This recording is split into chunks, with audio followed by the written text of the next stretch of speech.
Hello. Kogi kai khunjari boja kunje sor mangcha tabam executive member SINGJU Festival Committee kogi phambak chomlom daleng simbirak na banolom singjari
SINGJU Danatana Yelhawegi Chinjaksi Kutsa Haibagi Polam Singsu Panghanjagan Festival Asigi Manungchana Miss SINGJU Queen Contest Muna Juvilakti Likol Kang Musical Night Blood Donation Camp Free Eye Care Camp Tree Plantation SINGJU Run Friendly Football Match Lakliba December Kunipandagi January Nipan Listing Ani Kulhumdoi Fau Marjing Polo Complex Haingangda Pakthok Jagadoriba SINGJU Festival 2022 Niputa Living Pung Kuding Magna Saruk Yabiu Mapung Phanbiu SINGJU Festival 2022 SINGJU Festival 2022 Miyam Saruk Yaba Lakbiu Festival asida leibak miyamna nungsibiduna support tawbiu pukning thaugatpiu mapung phahanbiu haina paujenjari SINGJU Festival 2022 SINGJU Danatana Yelhawegi Chinjaksi Kutsa Haibagi Polam Singsu Panghanjagan Festival Asigi Manungchana Miss SINGJU Queen Contest Muna Juvilakti Likol Kang Musical Night Blood Donation Camp Free Eye Care Camp Tree Plantation SINGJU Run Friendly Football Match Lakliba December Kunipandagi January Nipan Listing Ani Kulhumdoi Fau Marjing Polo Complex Haingangda Pakthok Jagadoriba SINGJU Festival 2022 Niputa Living Pung Kuding Magna Saruk Yabiu Mapung Phanbiu SINGJU Festival 2022 SINGJU Festival 2022 Miyam Saruk Yaba Lakbiu Festival asida leibak miyamna nungsibiduna support tawbiu pukning thaugatpiu mapung phahanbiu haina paujenjari SINGJU Festival 2022 SINGJU Danatana Yelhawegi Chinjaksi Kutsa Haibagi Polam Singsu Panghanjagan Festival Asigi Manungchana Miss SINGJU Queen Contest Muna Juvilakti Likol Kang Musical Night Blood Donation Camp Free Eye Care Camp Tree Plantation SINGJU Run Friendly Football Match Lakliba December Kunipandagi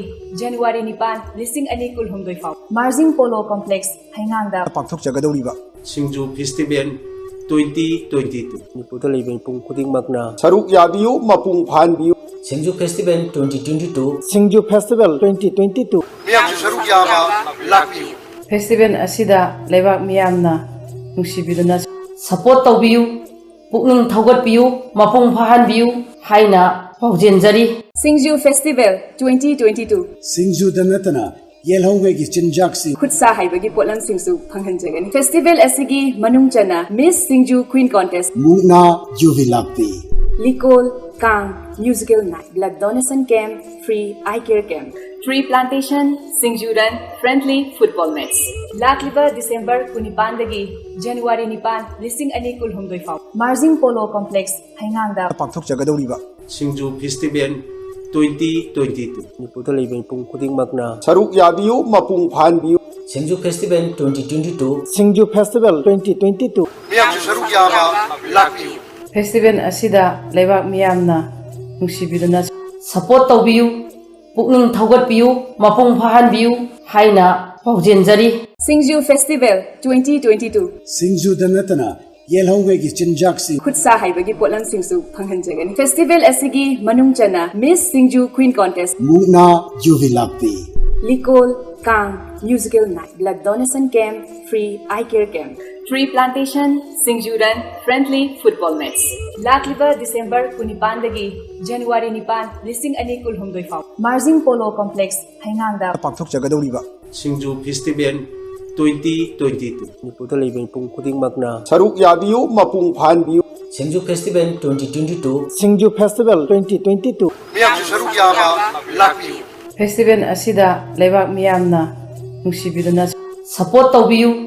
ꯄꯨꯛꯅꯤꯡ ꯊꯧꯒꯠꯄꯤꯌꯨ ꯃꯄꯨꯡ ꯐꯥꯍꯟꯕꯤꯌꯨ ꯍꯥꯏꯅ ꯄꯥꯎꯖꯦꯟꯖꯔꯤ SINGJU Festival 2022 ꯁꯤꯡꯖꯨꯗ ꯅꯠꯇꯅ ꯌꯦꯜꯍꯧꯉꯩꯒꯤ ꯆꯤꯟꯖꯥꯛꯁꯤꯡ खुदसा हाइबगी पोलमसिंगसु फंगहनजगनी festival असिगी मनुंग चना miss सिंगजू queen contest ꯃꯨꯛꯅꯥ ꯌꯨꯕꯤ ꯂꯥꯛꯄꯤ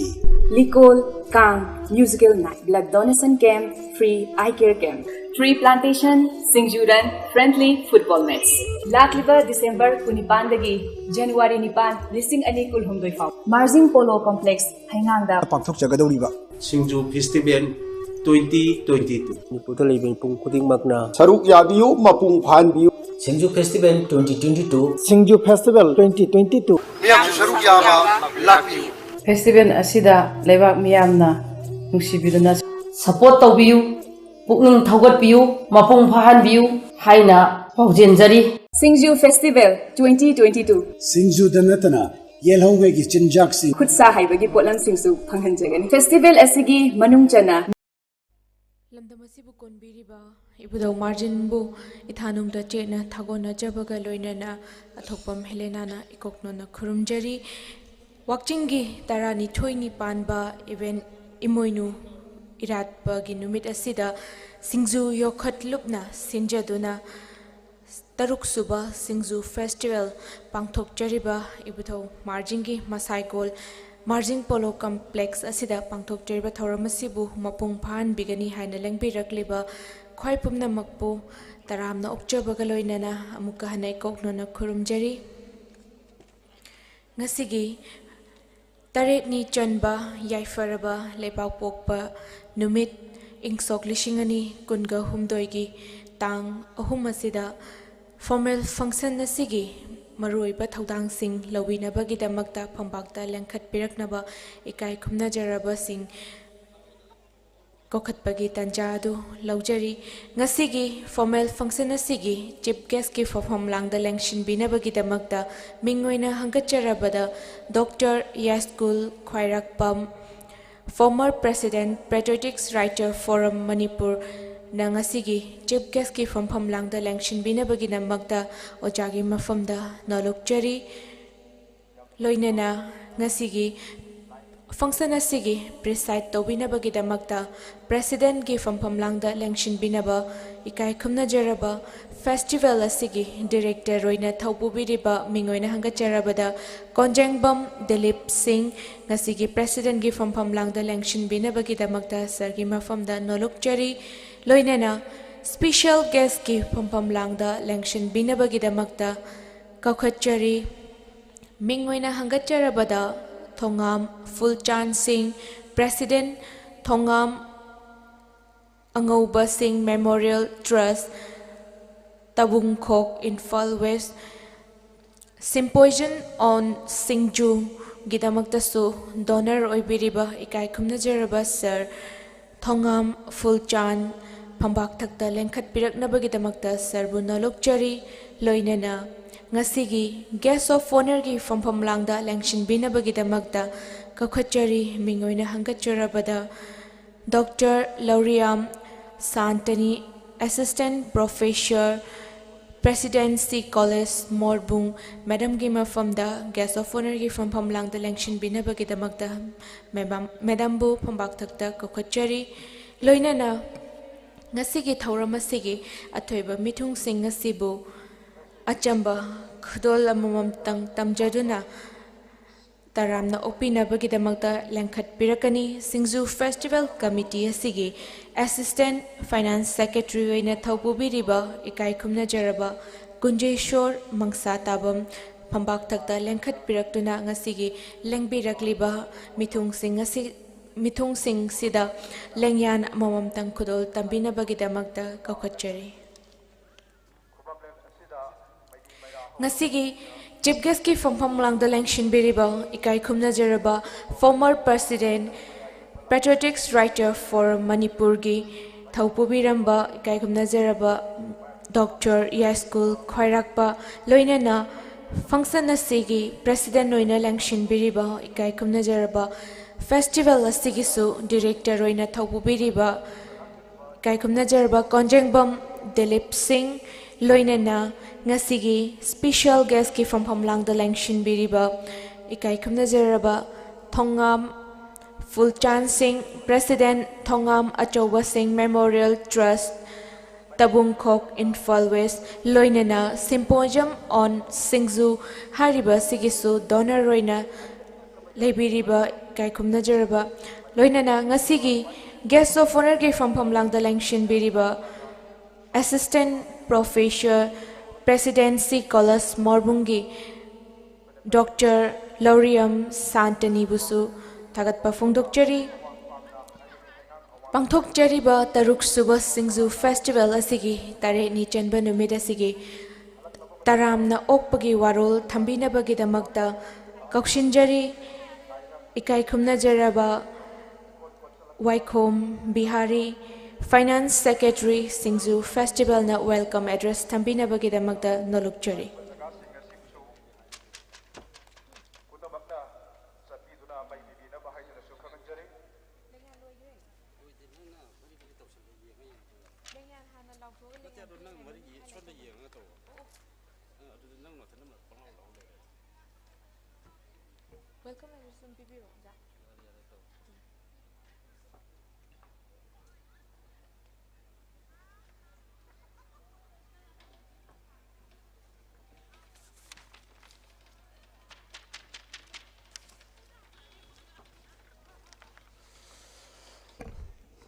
다것자리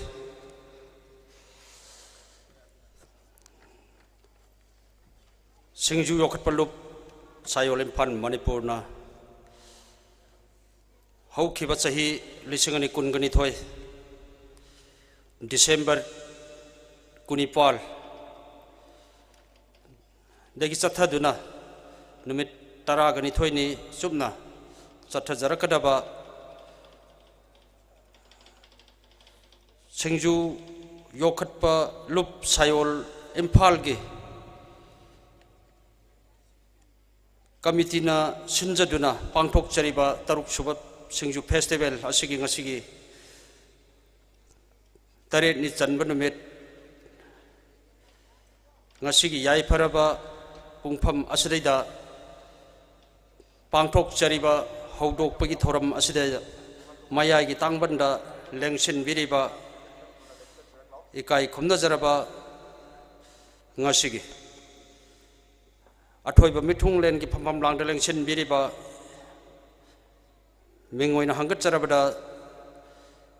Dr. Yaskul Khwairakpam former President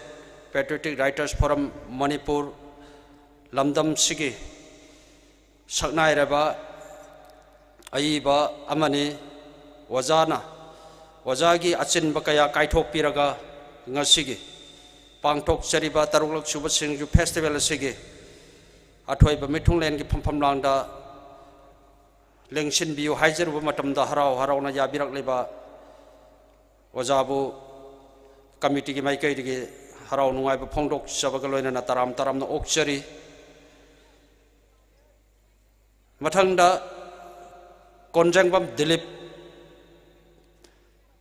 Festival Sigi Director ge Phamsu Pubiriba Ikai Khumna Jaraba Maikai Apsomgi Social Activist Ama Oina Sangshin Jarakliba Naha Oiriba Maikai Asomgi Saukhat Thorangi Tabakta Thawai Yauna थौदांग कया लौबिरिबाय काई खुमनजरबायगी मरुप कोनजेंबम दिलीप अनि सुबोयना festival असिगे थौरमगी मपु ओइना लेंशन बिबा असिगिदमक तराम तरामना ओक्चरी काई खुमना बुटचरी लोइनना सही मंगा सुपना ममांगदा पांगथोक सखिबा festival सिंगजू festival सिंग अदुददा हेन चाउना वाखलोनगे फाइनेंशियली फिजिकली मटेंग पांगबिदुना लाखिबा लमदम असिगे येलहौ ngaiगे थबक थौरम कयादा चाउना थौदांग लौबिबा थोंगाम अंगौबा सिंग मेमोरियल ट्रस्ट तौबुंखौ इम्फाल वेस्ट की प्रेसिडेंट की थौ सुपुबिरिबाय काई खुमनजरबा थोंगाम फुलचान पांगथोक सखिबा सिम्पोजियम कंपटीशन एसे राइटिंग अदुगे डोनर सु एबिरिबा काई खुमनजरबा ओजा थोंगाम फुलचान ngasiगी स्पेशल गेस्ट ओइना हाइजरुबदा हराव हरावना याबिरकपा इकाई खुमनजरबा ओजा थोंगाम फुलचान इकाई खुमनना नोलुकचना तराम तरामना ओक्चरी लोइनना लमदम सिगी सकनाय रबी आइबा अमसु एबिरिबा प्रेसिडेंसी कॉलेज मोटबुंगी असिस्टेंट प्रोफेसर अमसु एबिरिबा मिंग ओइना हंगतचरे डॉक्टर लौरियाम शांतनी ngasiगे पांगथोक चरीबा तरुलक सुबा फेस्टिवल सिगी तरेनि चनब नुमित असिगे हौदोकपगे मयाय तांगबनदा अखनब मिथुलंगे फमफम लांगदे लेंसिन बियो हाइजरबु मतमदा हराव हरावना याबिरखिबा पांगथोक चरीबा अमदि ममांगदा पांगथोकखिबा थबक थोरम कयादसु चावना हेना मतेंग पांगबिरखलिबा इकाई खुमनजरबा ओजा शांतनी बुसु फेस्टिवल कमिटी सिगी माइकैदिगे ओजा बुसु नोलुकना तराम तरामना ओक्चरी लोइनना ngasiगे पांगथोक चरीबा फेस्टिवल असिगे माय पाहनब होनबदा लमदम सिगे सकनायरबा मियोय कयाना ngasiगे असिगुमलबा पांगथोक चरीबा फेस्टिवल असिबु मपुंग फान बेलेंबिरेगले लमदम सिगे आइबा आइबि सकनायरबा मियोय कया लोइनना तांग कुनिपानदगी हौना अवाबा कया खांबिदुना स्टॉल फंबिरिबा इसिलिनाव सिंग माइबेल सिंग मरमपांग खुदिमक अदोम अदोमगे तौबिमल आइकोई काउजदना अदोम अदोमना ngasi पांगथोक चरी ngasi फाव बतेक कायदना पांगथोक चरकलिबा फेस्टिवल असदा चावना मतेंग पांगबिदुना पांगथोक चरीबा फेस्टिवल असी कमिटी असी खक्तिगी नत्ते लैरिबा लमदम असिगे खुनाई असिगे तुंगे पुनसिगे पुवारिगी लमायदा सिंगजू असी करीनो हायना खंगहन बिगनी हायदुना लेंबिरकलिबा अतोप्पा लम लमदगी अथापा मफम सिंगदगी सिंगी डिस्ट्रिक्ट सिंगदगी लेंबिरकलिबा पुक्चेन चावरबा स्टॉल फंबिरिबा इसिलिनाव सिंग त्रिपुरा के मणिपुर की वांग मदगी त्रिपुरा की लमदम दगी इंडिया की वांग लाना बांग्लादेश की लैमाइदगी लेंबिरकलिबा पुक्चेन चावरबा चावरिबि खुदिमक ngasi पांगथोक चरीबा फेस्टिवल असिगे तरेनि चनब नुमित असिगे हौदोकपगी थौरम असिदा अमुक हन्ना तराम तरामना ओक्चरी लोइनना फेस्टिवल असि पांगथोकपदा हेन्ना चावना आइखोइना पांगथोक चरीबा सिबु मिपुम खुदिमकता खंगन बिगदनी हाइना लेंबिरकलिबा ngasiगी व्यूअरसिंग फेस्टिवल असिबु हिंगन बिबनी हाइना खनजरगा लेंबिरकलिबा खुदिमकपुसु ngasi फेस्टिवल असिगी तारिखनि चनबा नुमित असिदसु तराम तरामना ओक्चरी लोइनना मीडिया की इसिलिनाव सिंग मीडिया की खुथांगया लाइव की स्ट्रीम द यंबिरिबा टीवी की ममांगदा फमदुना अखोइना पांगथोक चरीबा थौरम असि करिनो करमबनो खन्ना मुन्ना यंबिरिबा मियंग ताबिरिबा खुदिमकपुसु फेस्टिवल कमिटी असिदगी taraptagi khuding mupusu taram na okchari nungai ba phongdokchari loinana ngasi aikoi pangthokchari ba thabak thoram singasi lamdam asigi akoi ba haingang khungangi isilinau singna hena chauna cooperation pibi duna aikoi pangthokchari ba thabak thoram singasi ngasi phauba kaidana pangthok hanbiri ba lai committee gi isilinau sing member sing pumna mupusu festival committee ki maikai digi taram na okchari amuka na khurumjari Thagachari Taruk Suba Singju Festival asigi tare ni chanba numit asida taram na okpagi warol thambirambagi damakta Singju Festival Committee asigi Finance Secretary oina thopubiriba ikai khumna jaraba Waikhom Biharina welcome address thambirambaga loinana Singju Festival asi jahi khudingi karigi damakta pangthok libano Singju Festival asi gi nunggi oiba wahan thoksi karino haibadu mayam khangmina bagi tanjadu lojage ngasigi function asigi keynote address thambina bagi damakta Singju Festival Committee asigi convener oina thopu biriba ikai khumna jerba Rakesh Nauremna nunggi oiba warol thambigani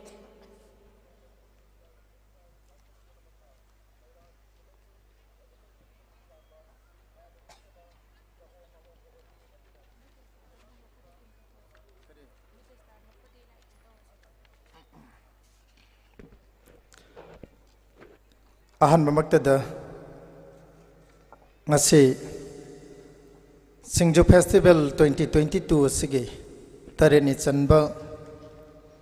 yai paraba ima imoino irat thongni thoram numit asiga iroilena pangthok sakhiba tongan ba mairoi singi essay writing competition Singju ga Manipuri khunai ga leinaba mari haiba hiramda pangthokhiba competition masage thoramasiga mailena pangthok chariba permanent program asi hobadagi na loiba phawba soingam yaudaba dugumba thoramama oisinu haiba madagi yaiferola du pibiranaba ibada marjing gi maphamda changjari ngasigi thoramasigi athoiba mitunglen gi phampam langda lengsin biriba thoidondane kai khumna jariba former president Patriotic Writers Forum Manipur ikai khumna jariba pabung Dr. School khairakpam ahan mamakta ikai khumna jari nolukut jari President gi phampam langda lengsin biriba thoromapu gi phampam langda lengsin biriba ikai khumna jariba Singju Festival 2022 sigi festival director na leibiriba ikai khumna jariba sir Konjengbam Dilip Singh Special guest ki phamam lang lengsin biriba kai khumna jariba President Thongam Angoba Singh Memorial Trust Taubung Khok Imphal West District Manipur mengon hangat charabada sir Thongam Phulchal Singh Busu ikai khuna uchire loinana akhanaba mithunglen gi phamam lang lengsin biribi Presidency College Modbungi Assistant Professor ikai khumna jariba Madam Dr. Lauriam Santani awang bathakta ikai khumna jari noluput jari mangda lengsin biriba ngasigi thauramasigi yamna chauba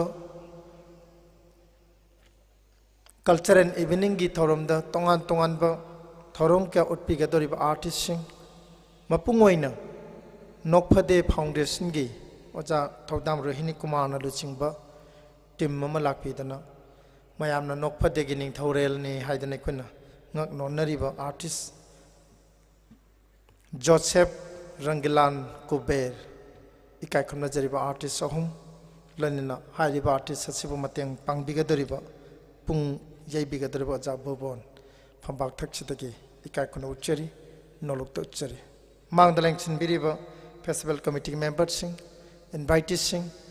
loinana extra media Tom TV amadi Elite TV amadi atai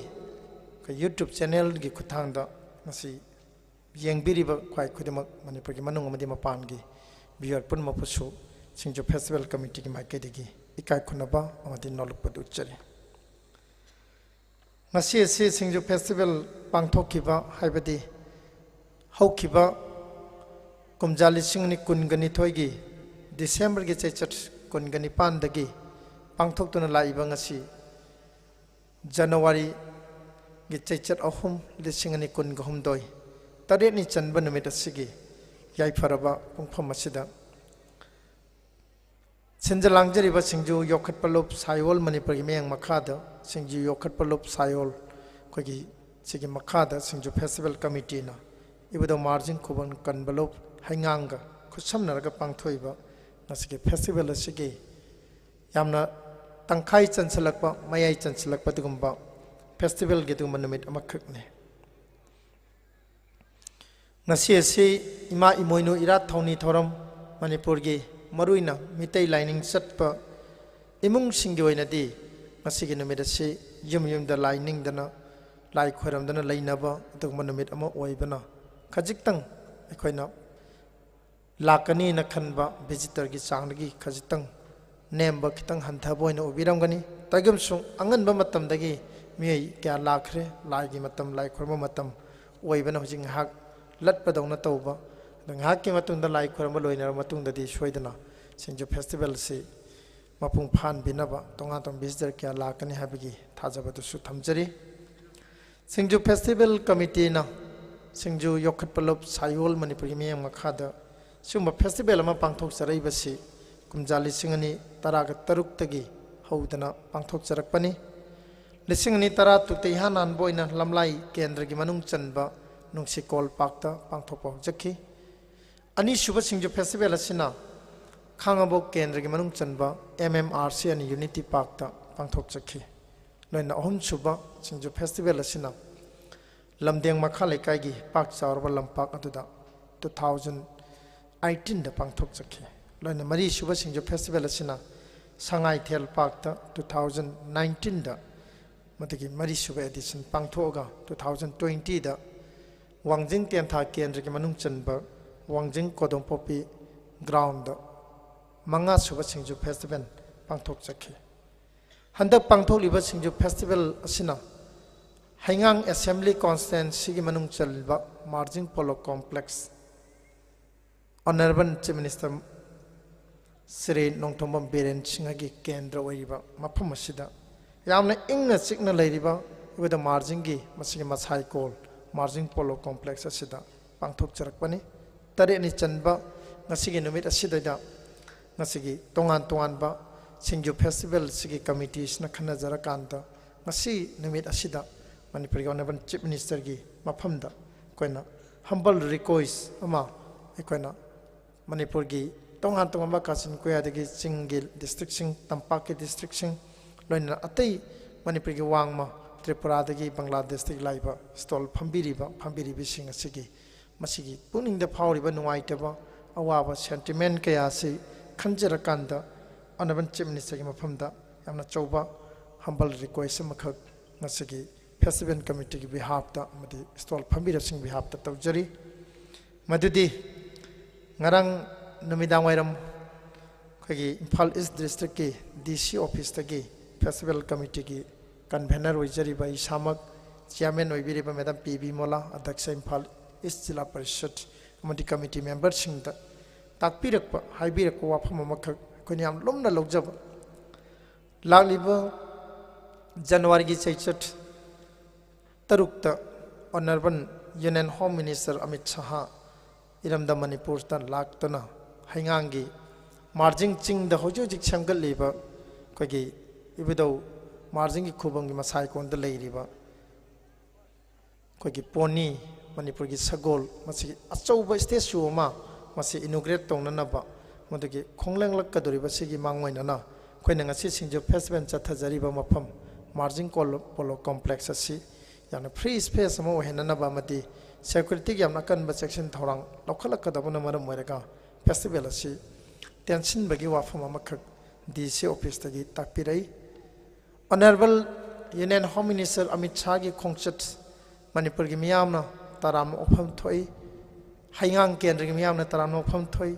loinana Singju Festival Committee gi maikei dagi su yamna awang ba thakta ikai khona ba galenana Amit Shah gi khongchat asi taram okchari hairiba khongchat asi gi mangoinana DC office tagi thamlak liba wafam adu amuktang Manipur Government Chief Minister amadi Cabinet Minister sing lengak paibiriba MLA Minister punamakna amatang revise tawira-kanda adugamba khongchat adugi mangmoinana hairiba festival asi no moirasu nini warsu humni oirabasu ekoina masigi festival se masi close tawjabada festival committee na kaiba maduda yaningdabagi sulaijade tagimsu hairiba festival asigi koigi namit tarani thoini chupna pangthoknanaba arrange tawjariba mapan gi delegates sing foreign delegates sing yauna Manipur gi manung onde mapan delegates sing yauna pangthoi sum festival si ngasi January gi chaichat ahum masi pangthoga hayeng dagi lepna nabagi wafam manba wafam khara telephone gi khuthangda phongdok pirak pasi masina aseng boy bi taragadi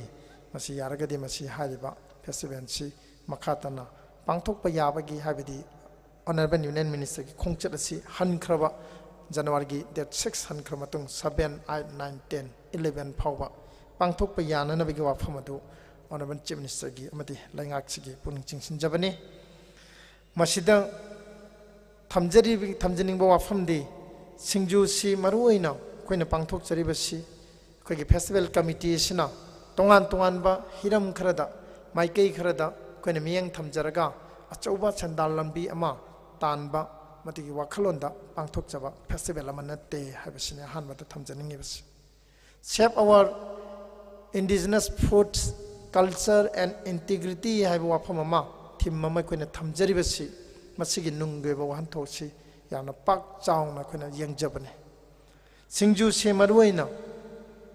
integration ga yana mari leinaba aduguma amakhakne ahanbata singju se chana nabagi indigenous food item amoina ubiba kanagumbana aikoina sudum chariba hariba singju gi machanse mastaida koigi chingda hoba tampakta hoba laithakta hoba lekhada hoba tongan ba machan mayama punsillaga phajaba plate amada thambasi aikoina chana naba phajaba food item indigenous food item amana ubase masida kharagena kupthani yengba matamda singju sigi mayan singche punsillaga sembase masitaida koigi symbol of unity singju chubin imamana isemana isanamana itai mamana singju chuba matamda chingdagi mana masing khara hekpa tampakdagi khara hekpa lainungda leiba thambau khara happa sumaina machan mayam comprek ade makhan gi machan mayam hapna ba khonna ba mana sum punsin ba tatsin bagi thabang kha yauri singju masi punsin bagi haiba means symbol of unity makhak singju da yawi maramasin hariba punsin bagi wakhalon che Manipur se kanglup prup kayana khundaba prup kunthraga manga tarukna khundaba yamna lamdam amakhakne adana hairiba singju da punsin bagi saktam admain tawdana Manipur gi leiriba tongada prup sing isinau sing che amattoina unite oi punsin bagi wakhalon ma sagatmina si haibo phunsi singju festival committee gi ahanba matigi pandamne ani subada singju haibasi maruina medicinal plants value yamna yawba medicinal value wangba aduma mana masing singasi yokhatminasi haibasi singju festival gi pandamni hairiba masi yokhatpa matamda koigi chingmai singda haibi mana ayama thaba matamda mana masing pambi kyama thaba matamda asang amantana thamba thalanba du malamdam ama soidina oigani aduna adu oy taragdi koigi akoibigi phibam environment kanbadasu asang aman singche marang kana hawan bangamba than bangamba masing wakhalon chelan bangamagadi masigi akoibi phibam environment se masigi ngaktana thambangamgani maramasina hariba wakhalon asina ani subata thamjabane ahum suba singju festival gi pandamsi maru aina singju haibase mitai khunai gi oinadi khwaidagi tana thanaba yadraba lighting gi thoramda changdaba yadaba machan namo oina lawne singju gi machan sinani ngasi mitai pai pu singna khwaidagi umang lai harawbagi humni chanbada mangani chanbada tareni chanba mapani chanbada aikoigi saroi khangbagi thoramda loin lamtai hanba thangjigi lamtai bagi thoramda loine angang ama pokpagi ipan thabagi thoramda amadi macha ningon pokpachingi machana luhong khraba nongan bagi mamana machagi madigi mayumda chatlaga hangba chatpa matamda singju gi mayan masi puraga chatnabagi yamna phajaba ritual culture ama singju di yauri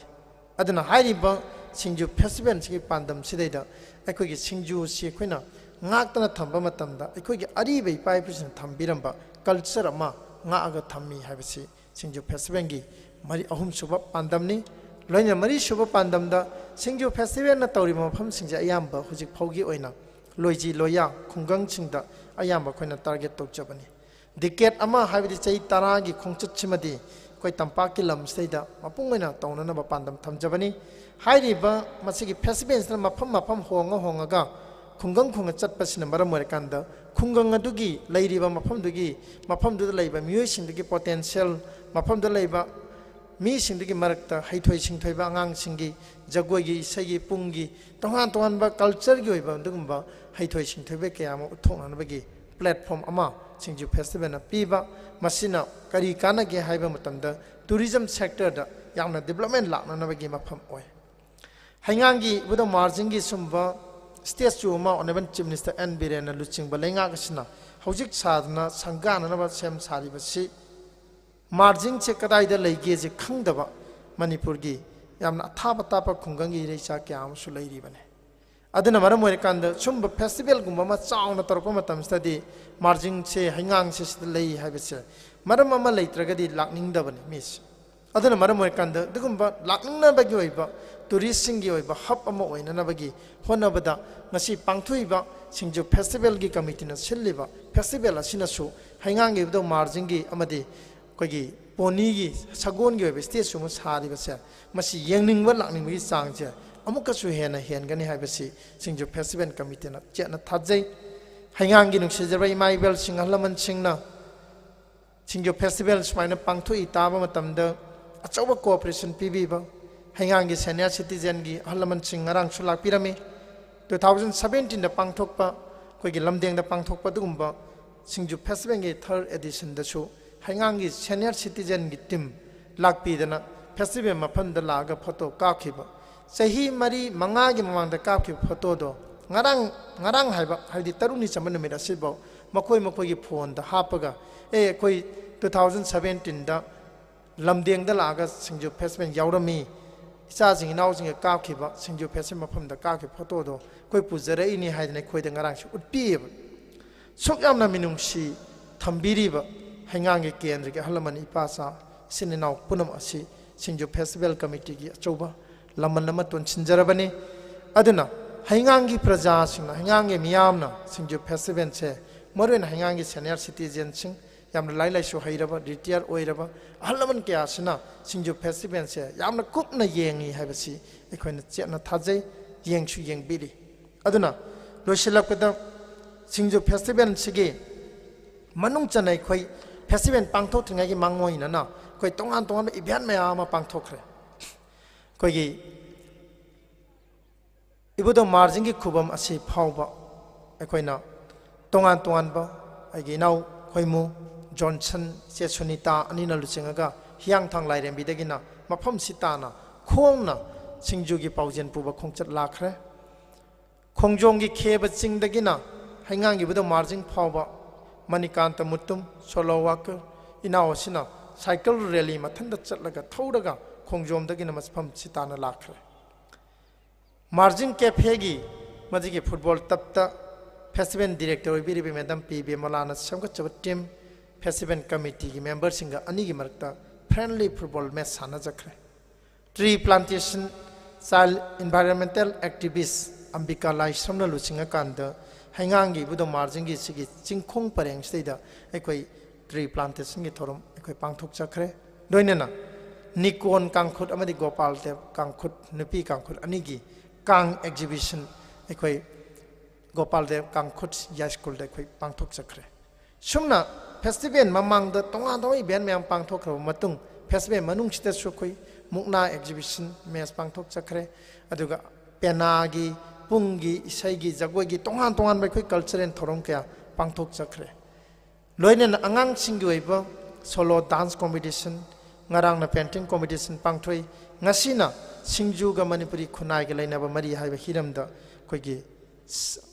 essay writing competition amasu khoi pangthok chakhi loina ngasigi nungthin gi pung 33 makhai taba matamdana sangai hall khoigi classic imphal hotel da khoigi singju festival committee na sinjara kanda miss singju queen contest ki audition khoi pangthok chakhi hairiba audition ase hojik kana pangthoi ngahake matung dadi loiragani khoi da loyigi pau pibiraktri imphal hotel gi sangai hall da pangthoi ba miss singju queen gi audition asida yamna nungairi ba manam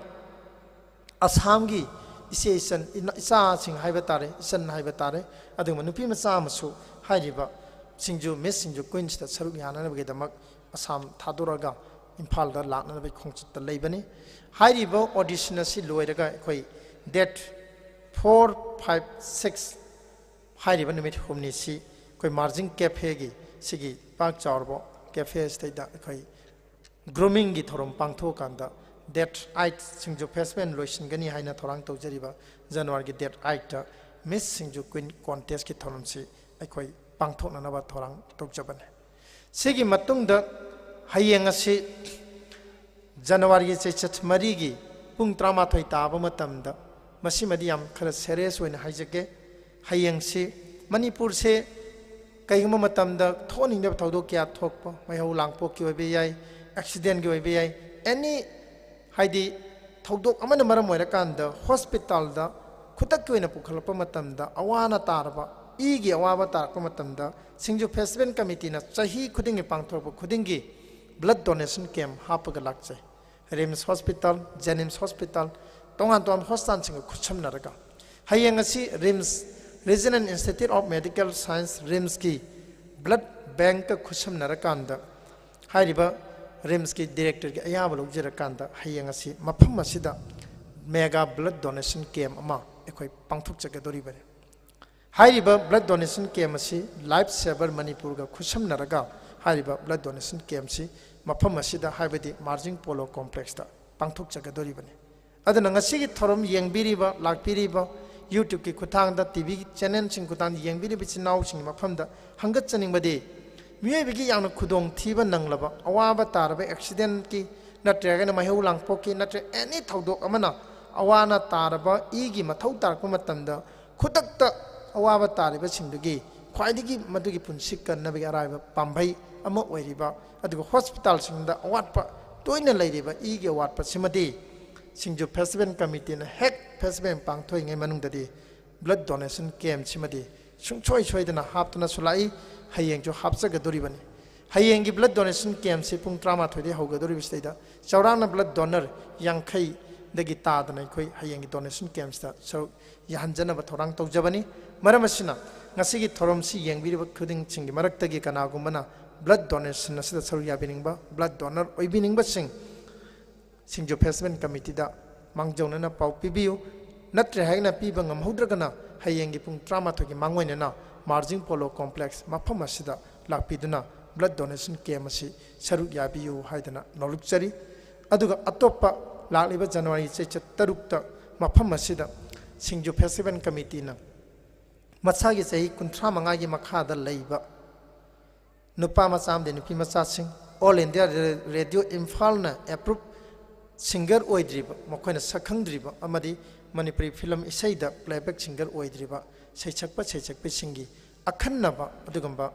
sei 35 makhada leiba angang chingoiba ekogi open song competition ama masi matami sei hana sakhiba sangnaiba sina sakhiba sei oibe nauna twin tawbai sei oibe any makhal amagi sei film or matami seida yumpham oiba dungba isei gi competition amachu ekoi pangthok chagadori bani loinana hairiba sathajaba festival sing manung chana singju gi maramda symposium ama koi pangthona ba thorang tawjari masigi donor oibiri bani ngasi special koi guest when election biriba sir thongam angoba sing memorial trust tawbung khok Imphal West ki president sir thongam phulchal singhana ngasi guest when election biriba si hairiba singju gi maramda pangthok kadriba symposium adugi donor oibi bani sir bui kai khonu chari aruibada singju festival nungsibidana lakpiriba khudingmak ikai khonu chari stall phambiriba singche ningtham thagi onthongna ingkhraba matam steida macha masu thadoktana aikoi hingdaba yade aikoi gi culture aikoi gi यामना rich होइरबा culture लोइनना अखोई अरीबा चिंजाकसिंग ngaktaba yade haidana thongna phana stall phamba lakpiriba awana punamak tungoinaraga singju festival committee da mateng pangani haidana thongna phana lepiribi stall phambiribi ikai khona uchari stall phambiribi singna hairiba ngasigi festival committee da thangalakwa wafong kaya malai hairiba festival sigi manung channa taptagi akhannaba isai concert hapiyu haiba achauba wafam thambi SINGJU Festival Committee na kupna khanajari ngasigi sumba phambaksidagi karigumbada tapta yamba tapta jen tanaga tabidwa maka naknaba imung manungna tabiba thoklabadi SINGJU Festival Committee gi masin ahanba hodokiba 2016 gi closing numita tapta night tawjaki festival gi mafam adu mina chikna chaina ngamdana tinki Festival Committee na awang mathakta yamba tapta jen tabai kai khumnakhi ngasi su SINGJU Festival Committee ki stall phambiriba haingangi miyam amadi manipur miyamna taptabu kawba leite SINGJU Festival na taptabu ngairi tapta jente ki akhannaba isai gi numit ama masigi kogi Festival Committee na haijara kanda pangthona naba khana jabani masta mayamna cooperation pibiyu adu SINGJU Festival gi stall phambiriba maibel singda kogi Festival Committee gi maike dagi akoina karigumba mata ning thunganba pelanba ngamde masigidama ngapiyu SINGJU Festival simapung phanbiriba stall phambiriba imaibel singa sina sauningba pendaba nungaitaba kayama yaubirabasu punama do Assam gi stall phami Tripura gi imaibel sing lai Bangladesh gi sinau mayam lai makhoi gi mangda akhoi se chauthokna akhoi se leitaba yade akhoi se kaigum khar tawdaba yade haidana wakhan phada birakande Tripura Bangladesh Manipur Singi district Urkhul Tamenglong punamak se amattoine punsinana apunbagi saktam unite oiba wakhalon da punna changchiminachi loinana SINGJU Festival Committee na asuk yamna wana isagi pocket leijaba lupa amamam phawa puthongna dana sinjariba SINGJU Festival Manipur government gi maike degi aikhoida simadina khoi mateng pango haidana pangbidragasu tourism director sar evol waikhom mawangarang mafam stalak pirami mafam asi tongan ba department kaya amna kon ba mafam kani tourism sector da yenga kasu adagi ate environment gi habidi environment gi forest gi yenga kasu Manipur government gi department mari mangana yomaga leba mafam ama ayaba pibi dana pangthok chariba festival asigi lamana ma Manipur government da suton sinjarabani Manipur government asu amuk hanna masigi pangthoiba SINGJU festival sida khoida ninganaba khoida honorable union minister Amit Shah lakpagi khongchak ki mangwena SINGJU Festival se close up tawgidra haibagi stall phambiriba singta yamna chauna ninghanaba ama leiriba Festival Committee da koina program include tawba ngamdriba hayeng kai tawdage haibche koi hojik decide tawba ngamdabagi achauba charangnaba nungaitaba koida wakhan phungbangnaba ma leiriba se ngasi haiba mikup ima imoinuna thaujan bidana koijo khoiram jarure ibido marjing gi mamang da leiba masigi masai kon da leiba ima imonogi khubamda Festival Committee gi members sing khoram jarubani ima imoinuna chanbiba wido margin na chanbidana festival se tekta kaidana dum sathabada ayaba pire haiba wafam ma DC office tagi telephone ga lakpadu amutang pinabibadu pamche madumutang pibira kadi amukena thagat chagani loina honorable chief minister and biren gi kendra da pangthoiba sahi manga leptana pangthokraba taruk suba festival se mapung phadana loisinki haibada phangaugadaba nungaitaba khalaugadaba nungaitaba maduge ningamdaba punamakto madumatangdi thonbidaba pinabibadu ima imoino amadi ibada marjing na pinabirasunu haiba wafamse thamjabaga loinana punamapu amukano khurumjari thank you Thagat pa phongdokchari taruk suba SINGJU Festival asigi su convener roina thaupu biriba ikai khumna jaraba Rakesh Nauremna SINGJU Festival karigidamakta pangthoklibano SINGJU Festival asigi manung channa kari karamba thabak thoramsing thambage haibagi matangda meyamda khanghan birambaga loinana SINGJU Festival gi nunggi oiba warol thambirambagi damakta thagatpa phongdokchari makha sathajarakpa sidi ngasigi guest of honor gi from langda lengshin biribi ikai khumna jaribe mingoina hangacharabada Dr. Lauriam Santani Assistant Professor Presidency College Morbungna Guest of Honor gi warol thambina bagidamakta ma'am gi mafamda nolokchari.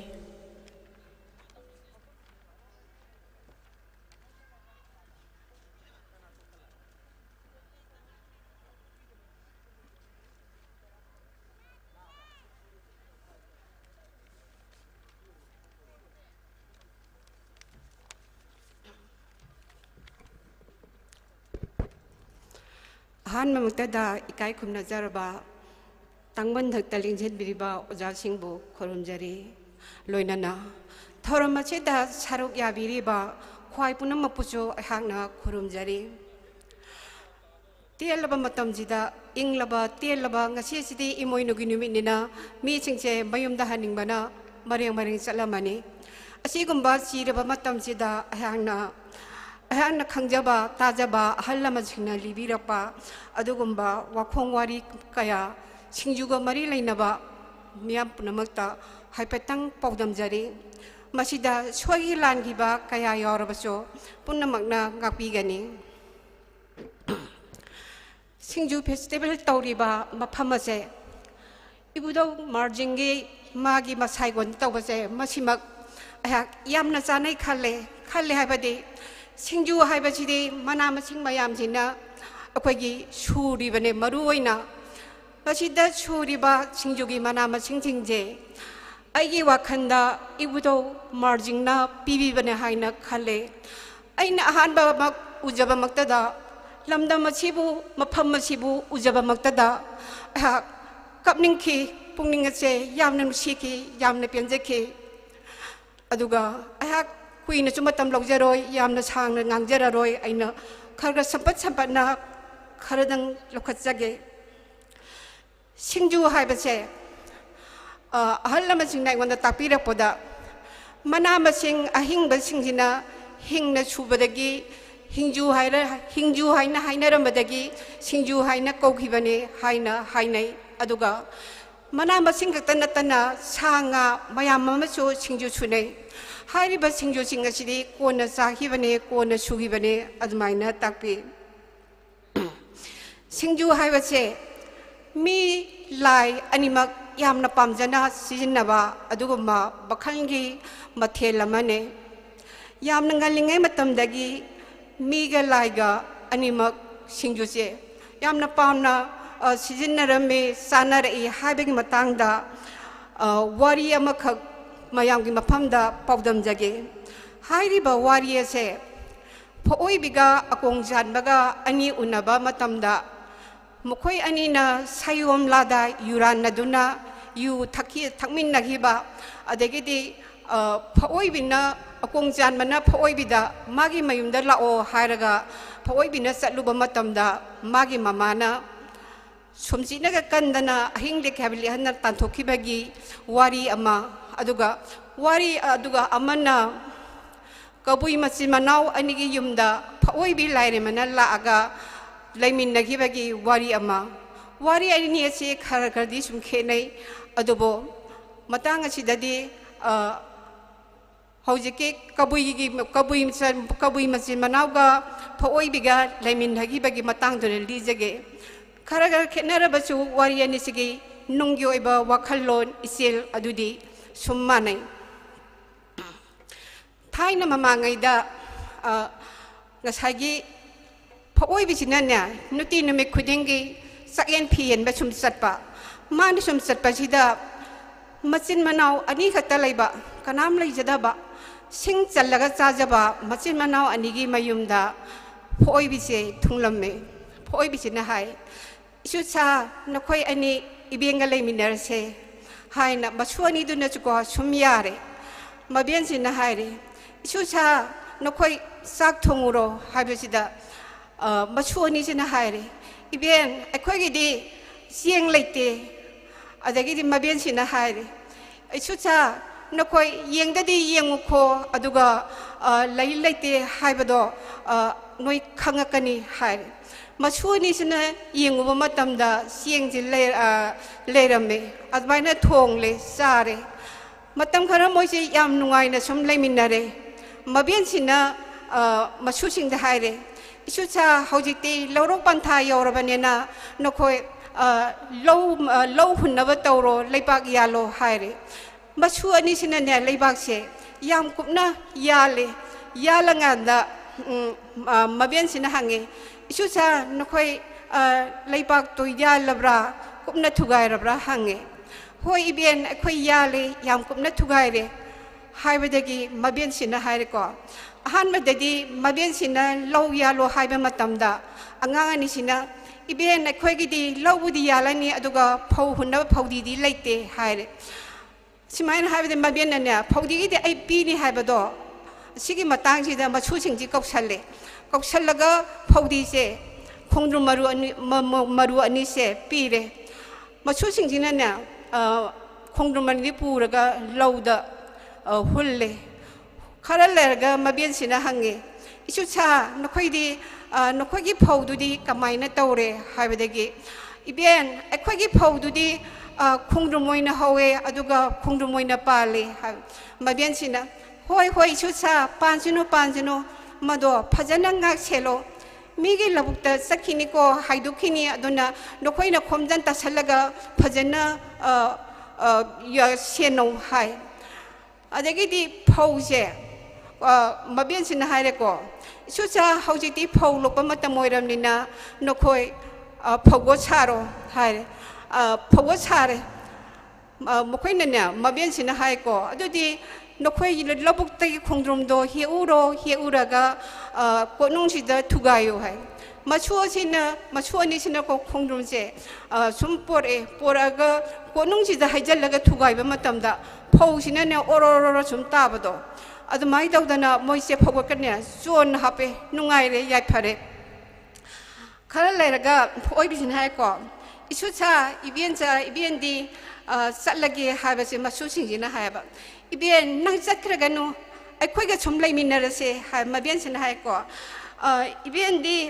nokhoiga laiminaba yade nokhoiga chum laithokpa yade aduna nokhoi gumba kaya se asiga saken phielu gidoine haina hai adaidi mana na sida haramiko ibena nokhoida hairamga dawadi sahi kumja khudingi ngamjaba kumda tekpi omna phogojau ngamdaba kumda kairien pumna mubina phogmi kogjo kambi mekhu khuramu phiran nan ba yunglamu singpak singju churamu khari konga halamu phimu leirum siramu nabel loimom phoibi aidi malang phenji oirake khangom nonglei oirake loimom phongna punga thonbige phongna thangi chingum paibige hairam laga phoibi du chakke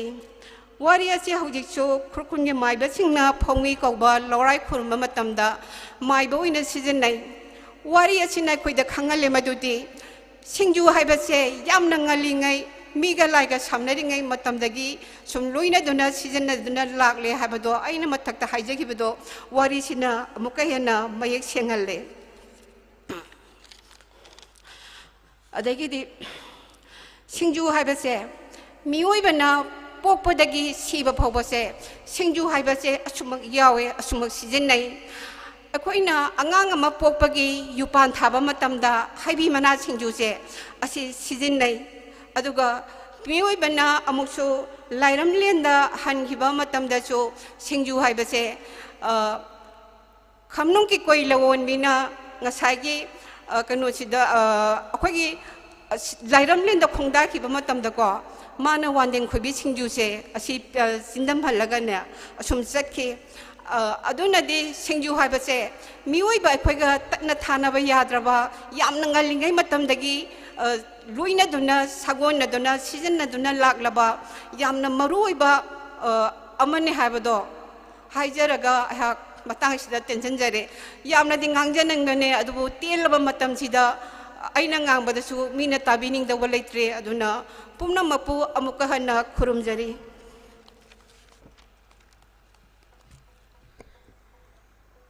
Thagat pa phongdokchari ngasigi guest of honor gi from Homlang the Lengshin Biribi Presidency Colas Morbung asida Assistant Professor Roina Thopu Biribi Ikai Kumna Jiribi Dr. Lauriam Santanina SINGJU hairiba mathel asi ekhoi mioi baga tatna thanaba yadana adumak lakli haina khanghan birambaga loinana nungshiraba wari kaya libiduna ekhoi gi mit mai singnaba khangzadriba tungda horakliba naha singdasu wari sibu libiduna khanghan birambagi damakta amuka hanna madam bu thagatpa phongdokjari ngasi ekhoi gi special guest ki phomphom langda langshin biramba ikai khumna jaraba Thongam Fulchan Singh, President Thongam Angauba Singh Memorial Trust, Tabungkhok Imphal West, ngasi ekhoi pangthok chakhiba essay writing competition asigisu donor oibiramba sarasina SINGJU Festival Committee gi maikaida ngamjaba selgi khudol lishing tara angamba mateng pangbirambagi damakta sarbo hainingai leitana SINGJU Festival Committee gi maikaidagi thagatpa phongdokjari laibak thibadi ngasigi special guest oina election birimba sarasi khudong chadaba khara lakpadagi athuba pawma lakpadagi ekhoigi festival mafam asidagi khonglai khajik thuna miyamgi mafamdagi kainanaba athang nibirambaga loinana festival mafam asibu thadok pikre haibasi mayamgi mafamda thamjage ngasigi chief guest ki phomphom langda langshin biriba ikai khumna jaraba former president oina thaubu biramba patriotics writer forum manipur gi mingoina hangatjarabada Dr. Yaskul Khoirakpana guest of ngapigani chief guest ki warol thambina bagidamakta ochagi mafamda nolokjari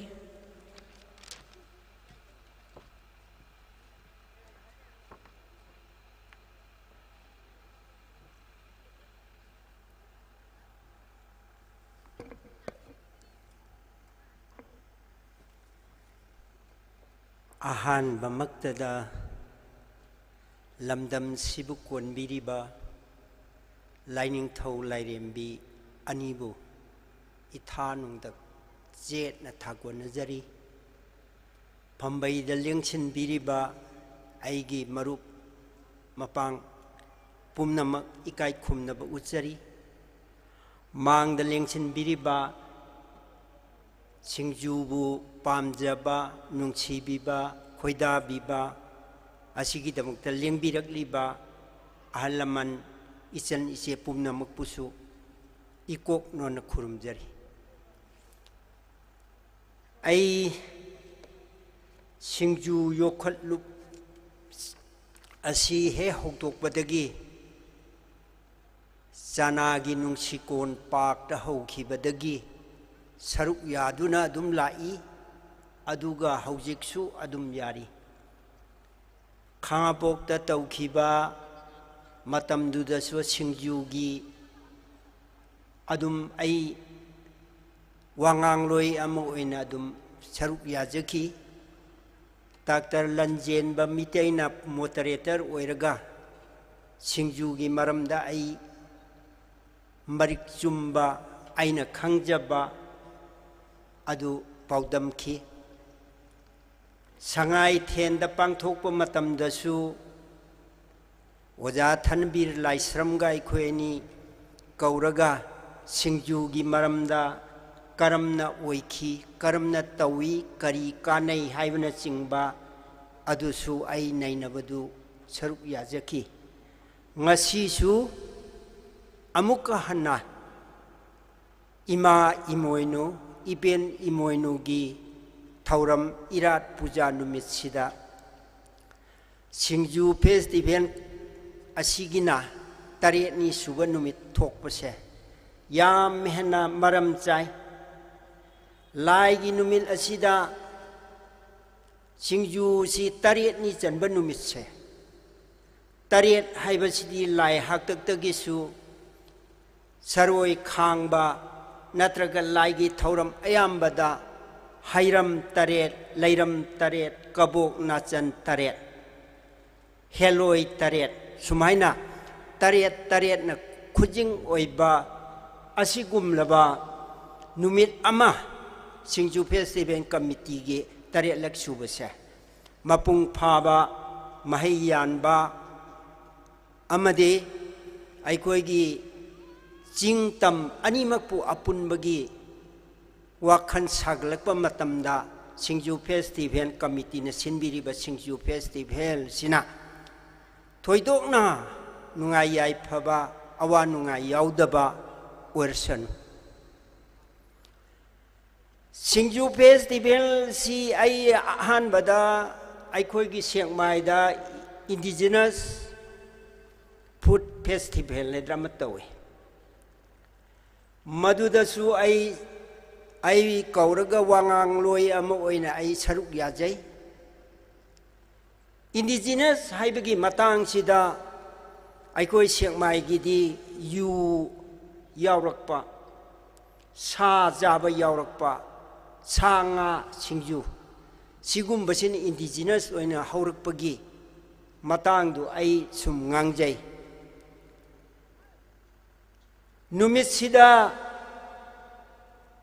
Siangmai gi sida yu thakpadagi yu da laijuraba nupa amakhak yawi aina SINGJU gi maram sida hana ngangi lakpiriba tinbiriba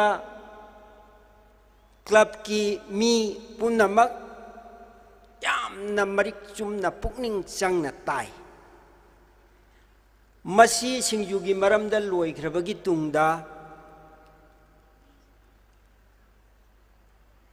yu gi haurakpham amadi laithau tinthau haiba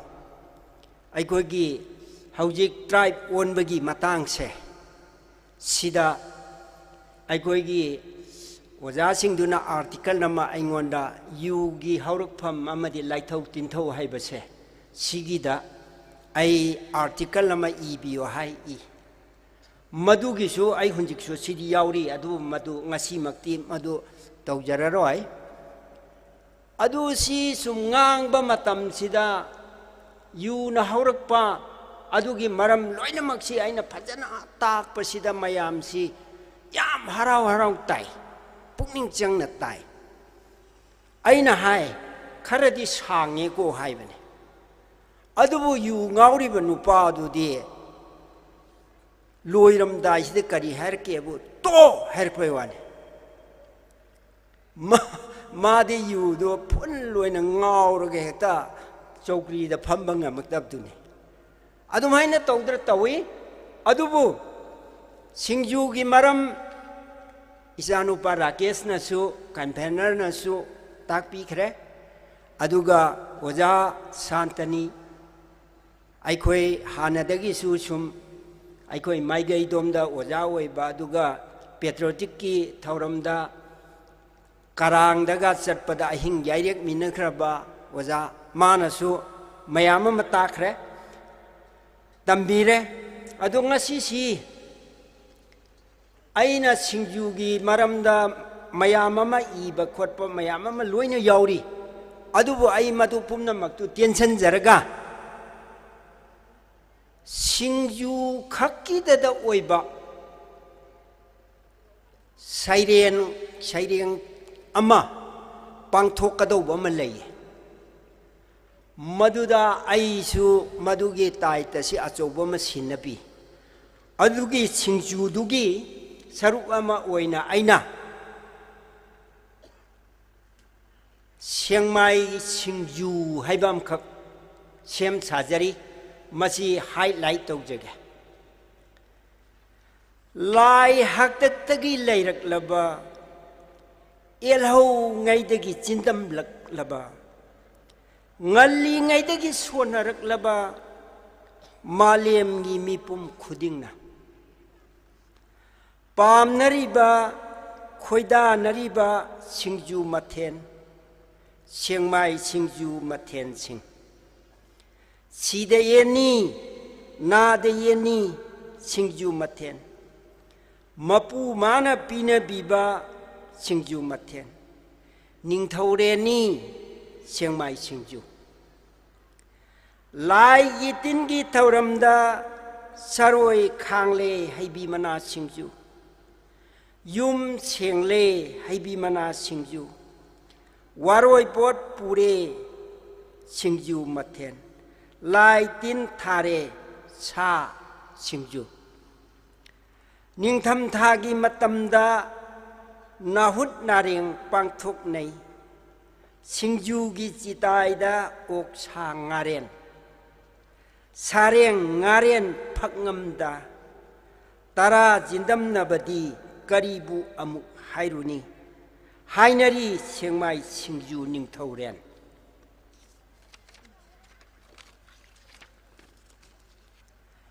ngakha hentak oinamba sekmai ngari changkhonba singju mathen machan sem atai kana nate do sekmai chanu ningon sing samlang khomkatba kuidri bising thikna thana phari bising pum pum taba pambom ka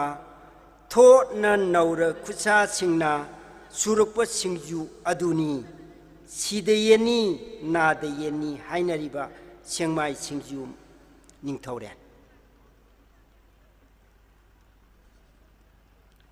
amuka hanjage atai kana nate do sengmai chanu ningon sing samlang khomkatpa kuidri bising thikna thana phari bising pumbum taba pambomna thot na tanaura khusa singna surakpa singju aduni sidayeni nadayeni hainariba sengmai singju ningthauren mauna ha masak phajaba jaba singduna suba singju duneba mayamna kaunadrisi thauram thokta pangthokpada singju mathenabu mawatlaba ngangnei sonei numitto singtha nabide tayang tasoi maronei sengmai da singju chindam nabadi loiba khamba maraitri tatpa kangba mayade tala pamen marumda singju mathen chindamna kungang chanura pakhang sing apam nungsi phigai seng nungsi paumen nabadi apam kada yauduna nungsi waithung na jaido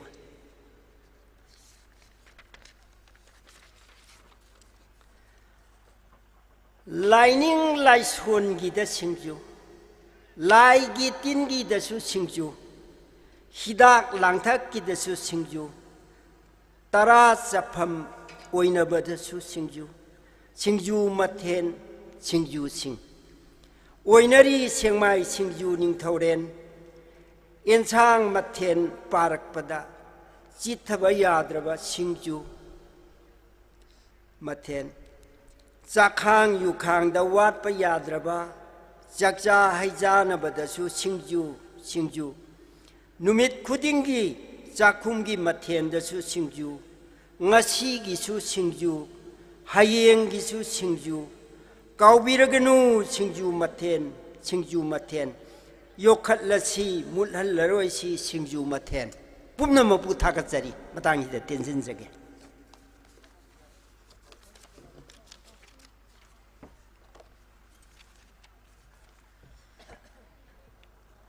Thagatpa Phongdokchari, former President, Patriotics Writer Forum Manipurna ngasi chief guest oina election biduna Sengmai Singju haina Sengmai Singju bu saithabiramba loinana Singju gi chanafam sing miam da khangan biramba amuka hana Thagatpa Phongdokchari ngasi gi chief guest ki from lang da election biriba ikai kumna jaraba Dr. High School Khairakpa, former President, Patriotics Writer Forum Manipur amuka hana thagatpa phongdokchari taruk suba singju festival asigi tare ni chanba numit walking gina tarani thoini panba event imoinubu irat jaba yaifaraba numit asida pangthokchariba singju festival asigi formal function asigi aroiba loishin warol thambina bagidamakta mingoina hangacharabada Nauribam Kambaluang Advisory Board Member Singju Festival Committee na Board of Thanks Pibina Bagidamakta Ozagi Mafamda Nolukchari.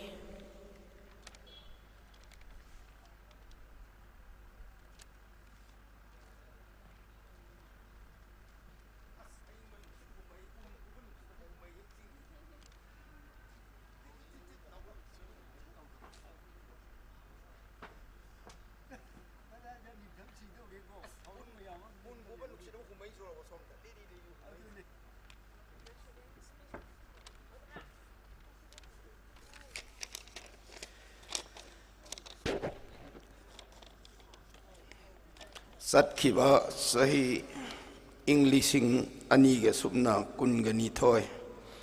December ꯇꯥꯡ ꯀꯨꯟꯒ ꯅꯤꯄꯥꯟꯗꯒꯤ ꯆꯠꯊꯕ ꯍꯧꯈꯤꯕ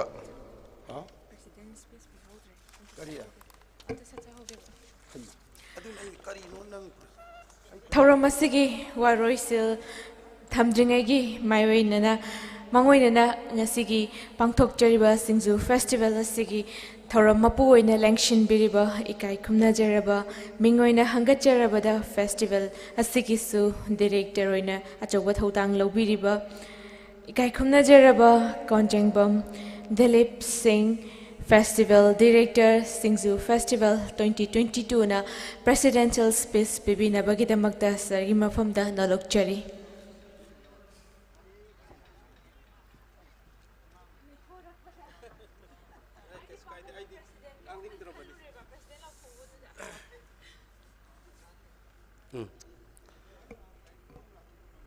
ngasi SINGJU Festival 2022 koi December ge tang kunipan dagi hawraktuna ngasi asina tare ni suba numit haibadu oire ngasi gi festival sigi thoram ma chatharak pasida sigi essay writing competition chu gamari lainana ngasi gi Fangsal asida GS ki phamam langda lengchin biriba mingona pallabada Dr. Yaskun Khoirakpam former president patriotic writer forum hanba maktada hang ikai khumna uchari amadi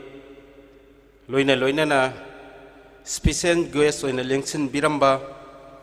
hꯧꯖꯤꯛ ꯃꯐꯝ ꯑꯁꯤꯗꯒꯤ ꯀꯔꯤꯒꯨꯝꯕ ꯈꯔ ꯃꯥꯒꯤ ꯑꯃ ꯂꯩ ꯍꯥꯏꯕꯗꯒꯤ ꯃꯐꯝ ꯑꯁꯤꯕꯨ ꯊꯥꯗꯣꯛꯄꯤꯈ꯭ꯔꯕ ꯊꯣꯡꯒ꯭ꯔꯥꯝ ꯄꯨꯜꯆꯥꯟ ꯁꯤꯡ president Thongam Angouba Singh memorial trust ꯇꯃꯨꯡꯈꯣꯛ ꯏꯝꯐꯥꯜ ꯋꯦꯁ ꯄꯨꯁꯨ ꯑꯩꯍꯥꯛꯅ ꯏꯀꯥꯏ ꯈꯨꯝꯅꯕꯨꯆꯔꯤ ꯑꯃꯗꯤ ꯂꯣꯏꯅꯅ guest of honour Pambam langda lengsin biribi Dr. Lauriam Santani Assistant Professor Presidency College Morbung buso ayagna kai khumna buchari loina na mangda lengsin biriba jaguru mai ben madiate khwai punamo buso ayagna ikokno na kai khumna jari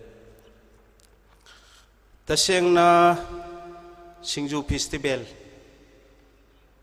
yamna akhang hai mayam amana dum santokna dum takpi gi ba ngaktani aigi oiba mot khrada SINGJU si amna maru oiba aikhoiga thanaba tatna thanaba yadraba posak ama ni haibasini aigi wakalonda adubu kari marangi damakta SINGJU Festival pangthoibano SINGJU si lai haktaktagi sanare haibasi hujikta sumangda aikhoigi medama mana wari kayama ma lebirami adubu aikhoi kari marangi damakta ngasi SINGJU Festival haidana aikhoina pusalaibasi kari dagino hairagadi SINGJU gi mami samjalakpa bilu leiraktaba yamna bilu ina lawgadaba sigumlaba SINGJU ase bilu leisalaktaba sidagini ekhoina ma sukyamna bilu lebe pot amabu sigumba festival ama hogdoktuna miyamda khanghalogdragadi ekhoi si ipaibu masak khangdaba haiba pot amakak chatki daure haibagi wakhalon duning sigi SINGJU Festival gi committee ne laijari ba wakhalon si tasengmani SINGJU Festival yo khatning draba aigi maihauron ifai pubu yo khatrabani haibasi madi ai haijaningi tasengna ꯁꯤꯡꯖꯨꯕꯨ ꯇꯉꯥꯏ ꯐꯗꯅ ꯑꯩꯈꯣꯏ promote ꯇꯧꯕ ꯑꯃ ꯗꯔꯀꯥꯔ ꯂꯩ ꯍꯥꯏꯕꯁꯦ ꯑꯩꯈꯣꯏ ꯈꯨꯗꯤꯡꯃꯛꯅ ꯈꯪꯕ ꯗꯔꯀꯥꯔ ꯂꯩ ꯑꯗꯨ ꯅꯠꯇ꯭ꯔꯒꯗꯤ ꯑꯩꯈꯣꯏ ꯅꯣꯡꯃ ꯅꯣꯡꯃꯒꯤ ꯁꯨꯝ ꯏꯄꯥ ꯏꯄꯨ ꯃꯁꯛ ꯈꯪꯗꯕ ꯍꯥꯏꯕ ꯄꯣꯠꯁꯛ ꯑꯃꯔꯣꯝꯗ ꯆꯠꯈꯤꯅꯤ ꯇꯁꯦꯡꯅꯃꯛ ꯑꯩꯅꯁꯨ ꯊꯦꯡꯅꯔꯛꯄ ꯋꯥꯔꯤ ꯑꯃꯈꯛꯇ ꯂꯝꯗꯝ ꯑꯁꯤꯗ ꯑꯩꯈꯣꯏꯒꯤ ꯍꯩꯉꯥꯡꯗ ꯄꯥꯝꯍꯩꯕ ꯍꯥꯏꯔꯤꯕ ꯅꯤꯡꯊꯧ ꯑꯗꯨ ꯑꯩꯈꯣꯏꯒꯤ ꯍꯩꯉꯥꯡꯗ ꯅꯤꯡꯊꯧ ꯑꯣꯏꯅ ꯄꯥꯜꯂꯝꯃꯦ ꯍꯥꯏꯕꯒꯤ ꯍꯤꯁꯇ꯭ꯔꯤꯀꯦꯜ ꯈꯔ ꯂꯩ ꯃꯥꯅ ꯑꯩꯈꯣꯏꯒꯤ ꯄꯥꯠꯁꯤꯗꯩꯗ ꯂꯥꯛꯄ ꯃꯇꯝꯗ मासु मतमदु अखोई हैंगांगदा पालकपा मतमसी माइसु मराई चाइथरकपा मचासिंग ग्यानरक्तबगी मतमदा अखोई सिदैदा तोंगाना अखोई हैंगांगदा मागी ओइबा कुनुंग अमा लोटलगा सारमबने मतम दुदा मागी वारीदा हैबीगी सिंजु चानिंगे हाइबगी वारी अमा लई यंगो अदुना असिगुंबा मखोइना शक्ति लेरा लेरबा निंगथौसिंग लाइसिंग सेसना सिंजूगी बिलू से याम वांगना लेहलम्मे हौजिक्तदा अखोइजे मसी सुम मुटखिदरबा पोट अमा दौना तौरकपा सिंजूजे अखोइ हौजिक मेमी सिंजू ओंथोकपिरकपा गुंबा तौरिसे अदगी येन सिंजू सन सिंजू गान तोंगान तोंगान ओंथोखरगा ममांगई की इपा इपू सिंधुना चारम्मीब सिंजुदुगा हौजिक चारिब सिंजुसिगा सुकी मतिक खेनरकपा हाइताइ सिना मरम ओइरगा अखोइदा नोंम नोंमकी इपा इपू मछक खंगदबकी मछक अमा सुम लाकप्रा हाइना खनबदगिनिने ngasi सिंजु फेस्टिवल कमिटी ना सिंजु फेस्टिवल हाइबसे पांगथोक्तबा यादबनी हाइबगी वाखलोन पुसलागा ngasi मफमसिदा सिंजु फेस्टिवल पांगथोइसि तसेंगना लमदम असिदसु अखोइगी इदौगी मसाइ गोल असिदैदा पांगथोक्लिबसिसु अतैगी नते अखोइगी इदौसिसु अखोइ अहलमन सिक्सना अखोइदा वारी लिबिरमी अखोइगी इदौसि माइबा साबने हाइ मागी मसाइ गोल सिदैदा हौरिबा मना मचिंग मयामसि मेडिसिन ओइबा याबा प्लान मयाम अमा याउरी मना दुदंग चाबददा थबाक नाबा हाट नाबा फबगी वारी लैरी खोइ सिदैदा अदो मेडिसिन प्लान मयाम अमा खोइ जापान दगी लागबोद मफम सिदा चंगगा प्लान मयाम सिंगसिमा येंगिबा मोइसिना असुकी मति जगा सिदा मेडिसिन प्लान मयाम अमा हौरियेना ताकपिरम्बा अदो मतमदुदसु अहलमन सिंगसिना तामिसि लाई ओइरबा माना माइबा सारगा मी खुदिंगबु फननबा होनरखिबा अदुगुंबा यामना मतिक मगुल लैबा लाइनी हाइदना अखोइ ताकपिखिबा लैय अदु मफम असिदा सिंजु फेस्टिवल पांगथोइबसिसु अखोइगी वाखलोंदा चेनबा वाखंदी करिनो हाइरगा इदौ असिना पीबा इदौबु खोइरमजदना इदौगी मनाक्ता मसाइगोंदा चंगदना मागी अनिंगबा खोइरमबा कादुदैदा मागी अनिंगनिंगबदो फंगे हाइबा वाखलोन चेंदना अंगांग पोक्तबा अंगांग पोहनबा लाइथुंग पकपा कयाम फहनबा माना निंगजबा मयाम अमा फै हाइबगी वाखलोल अमा लैबा अदुना मफम असिदा सिंजु फेस्टिवल अमा पांगथोगा लाइबा मयाम खुदिंगमक इदौ सिबो अमुतंग खोइरमदना मागी निंगबसिंगदो अमुतंग थुंगहनबिदना पुनमक सिंगसदगी अफबा हाइबा पोटो ओइरसनु हाइबगी वाखलोन आइडियामसु पुरगंदनी सिगी मफम सिदैदा पांगथोइबसिसु सिनी मरम मयाम अमा लैरकांदने मफम जगा पांगथोइसि तसेंगना इदौसि यामना मागी मतिक मगुनसि हौजिक्तदा कन्ना हेंकल अइसि अहम मतमदा मुंगसोंग ओइना लैरमनिम पेखरबा खोंगलंबी अमा चंगगा अखंबा खरा खक्तना Setu एरगा मदुदि खोरंबा ओरमे ngasi skematic yengbada fajjaraba mafam miyam punamakna laga magi matik magunji khanga kanda idaugi masai gonisida idau sida khoiram jare haraga ai ningbado thungi ai ningbado phare haina tarera khoiramba yauri mayam ama yauri masi kanada gi hena muke hena ido masak khangi ba ogi bano hairagadi mangka gi isai amada hada samadon ayang ba haiba isai du masak akanda ido jubu hena masak khang ba ogi bani ngasi ju singju festival lakpiri ba khuding magna ido gi manak ta changye haraga aning jaba singdo amutang khoiram biramo ido no thaujan bidana puna makpu phaminna se puna makpu thaujan minare dau thaujan minadana mapa mapu masak khangba haurakpham masak khangdana singju ga mari leinarangna hairiba singstake afaba haiba pot haibdo puna mak chatpa oiminaragadi ngasi singju pangthoi ba committee sina yamna nungai ba yam harau ba oi dori bani singju pangthok da mapung pare ne lawja dori chini maram khara si lai bana ikoi mafam jaga sida singju festival sin ki bani singju gi maram phajana khangaba ai gi ipai pu masak khangabani haiba masi wafam si thamjare harga yam punamak ta gi ai matang sida tension jar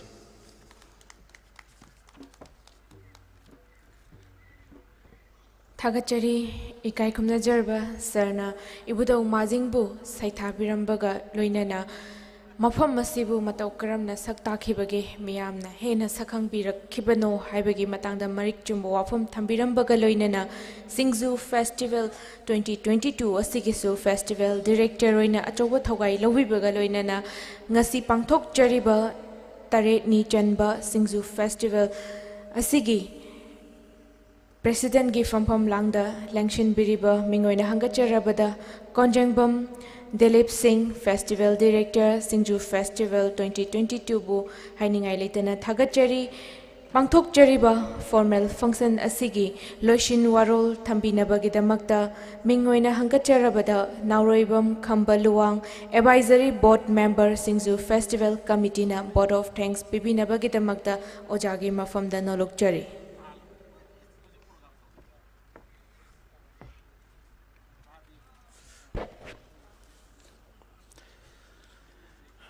ngasi si tari ni sanba yai pharaba nimit amarom dana imoinu imagi waksingi taraga nithoini panba yai pharaba nimit Singju festival gi now tari ni sanba nimit asida athoiba mithunglen oidana lingsin bigiba achinba kaya kaithokpiba amadi inglaba ulen puba nungsitna liri chingya sida humjal laktana aingba khangbiriba thauram masibu mapung phana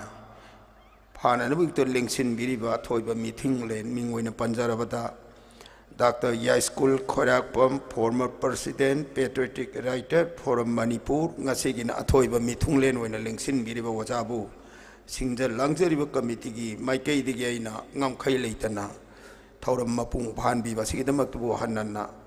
Tagasari, Anisubata, Konjangbam Dilip Singh, Festival Director, Singju Festival 2022 Asigi. Mithunglen oidana lengsin biriba aingba kaya khangdana khoi thoram si mapung phan biriba sigidamakta su aina athoiba mithunglen bu committee gi maikei degi hanna thagatpa phongdoksari loinana akhannaba mithunglen oina lengsin biramba aduga hojikti mafam asi thadokduna satpi khraba prize donors oibiriba thongam Kulchan Singh President Thongam Angowa Singh Memorial Trust Tabung Kok Impan West Wajaba Subu Aina Sinja Langjariba Singju Festival Sigi Maikei Degi Thagat Papongdoksari Aduga Guest of Honor Akanaba Mithunglen Oina Lingsin Biriba Mingwena Hangatsarabada Dr. Lauriam Santani Associate Professor, Presidency College, Morbungbusu, Asin Bathogai Kya Kang Kai Tokpi Danga Sigi Silava Imoinu Numit Waxingi Tarani 20 Panba Numit Asi Silabsu Sinna thauram asi mapung phan binaba aingba kaya khangbi-dana thauram loibau phambiriba mapung phan birba asigidamaktasu sinjan langjariba Singju festival ni maikaidagi aina hanana thagatsari loinana ngasigi thauram asigi lengyan yanbiramba kunjesor adigo welcome address taram upagi pibiramba waikhom bihari ki note address pibiramba sanupara kes naurem thauram sing asi mapung phana mathang manau naina chathadana ngasigi asigumlaba thauram asibu mapung phan biba asigidamakta su aina sinja langjariba Singju festival ni maikaidagi hanana thagatsari loinana aingba kaya khangbi-dana Singju festival asibu hen mapung phan biriba media gi mic gi amati stall phambiriba imai belisation sing unamakpusu aina subjanjaraga asigumlaba satharaiba ngasiga thana tareni sallaba imoinu numisu oiba wakjingi tarani thoini panba ingabasu ingna thauram se mapung phana chathabiba sigidamaktasu aina sinja langjaribe maikaidagi amukkosu hanna subjanjaraga mayam punamapu thagatsari. Thank you all.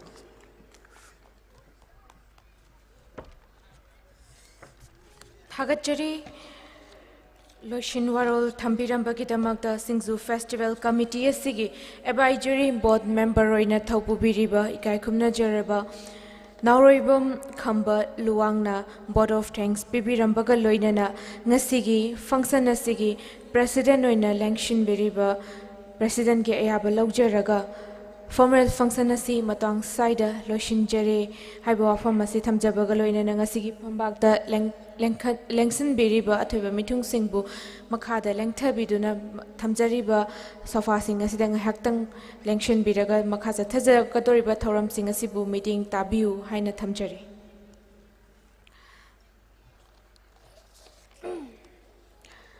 Taruk Suba Singju Festival Asigi Tare Ni Janba Numedasigi Cultural Evening Program Hogdokpagi Tanjado Lojari Nasigi Evening Cultural Evening Program Masigi Ahanba Sarukta Jagoi Kutek Utpinabagidamagda Lankat Pirakani Nabia Laishram Loinana Tondonbi Laishram Hairiba Nushiraba Inawa Anisina Jagoi Kutek Tambinabagidamagda Ngasigi Stage Talairiba Chair amadi table sing asi Loktabinabagidamagda committee gi maikaidagi volunteer sing stage takta lengkhat piraktuna khara khajik thuna mateng pangbiu haina thamjari.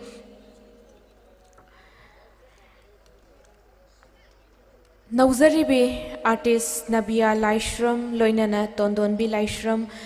Anina Jagoi Kutek Tambiduna evening cultural program asi hawdokpigani adomna Jagoi Kutek Tambigadoriba Isayadu Yaragade Kuigi sound control Tobiriba operator singi kutta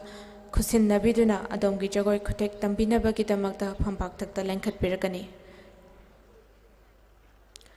Kausinjari Nabia Laishram Loinana Tondonbi Laishram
Thagachari Nauna Hogalaklibi Nushirabi Inau Nabia Laishram Loinana Tondonbi Laishram Anina Kaidem Imugi Mayekta Rosie Haisnamgi Kontokta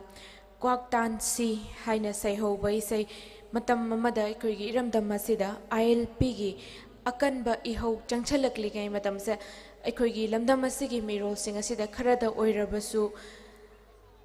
Mateng Oina Wakal Losing Hena Lainabagida Saitaba Dugumba Isay Mabu Kutek Damduna Cultural Evening Program Asibu Hokdok Piramba Tagatpa Fongdok Jari Makacha Tazarakpa City Koina Nokpade Miyamna Awaba Nungaitaba Mikup Kayabu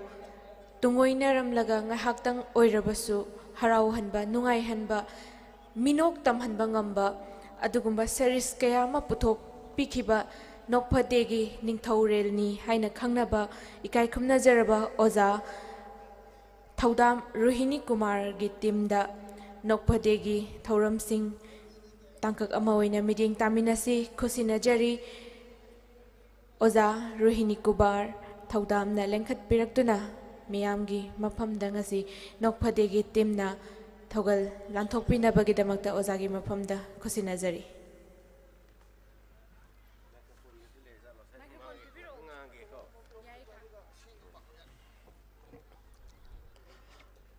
ꯑꯍꯥꯟꯕꯃꯛꯇꯗ Singju festival ꯑꯁꯤꯗ ꯃꯤꯠꯌꯦꯡ ꯇꯥꯕ ꯂꯦꯡꯁꯤꯟꯕꯤꯔꯤꯕ ꯈ꯭ꯋꯥꯏ ꯄꯨꯝꯕꯕꯨ ꯅꯣꯛꯐꯗꯦꯒꯤ ꯃꯥꯏꯀꯩꯗꯒꯤ ꯇꯔꯥꯝꯅ ꯑꯣꯛꯆꯔꯤ꯫ ꯂꯣꯏꯅꯅ ꯉꯁꯤꯒꯤ ꯅꯨꯡꯉꯥꯏꯔꯕ ꯌꯥꯝꯅ ꯌꯥꯏꯐꯔꯕ ꯅꯨꯃꯤꯠ ꯑꯃꯁꯨ ꯑꯣꯏꯔꯤꯕ ꯏꯃꯣꯏꯅꯨ ꯏꯃꯥꯒꯤ ꯁꯦꯡꯂꯕ ꯅꯨꯃꯤꯠ ꯑꯁꯤꯅ ꯂꯥꯛꯄꯁꯤꯗ ꯑꯩꯈꯣꯏ ꯄꯨꯝꯅꯃꯛ ꯃꯅꯤꯄꯨꯔꯗ ꯂꯩꯔꯤꯕ ꯃꯤꯄꯨꯝ ꯈꯨꯗꯤꯡꯃꯛ ꯌꯥꯝꯅ ꯆꯥꯍꯣꯡ ꯉꯥꯍꯣꯡꯕ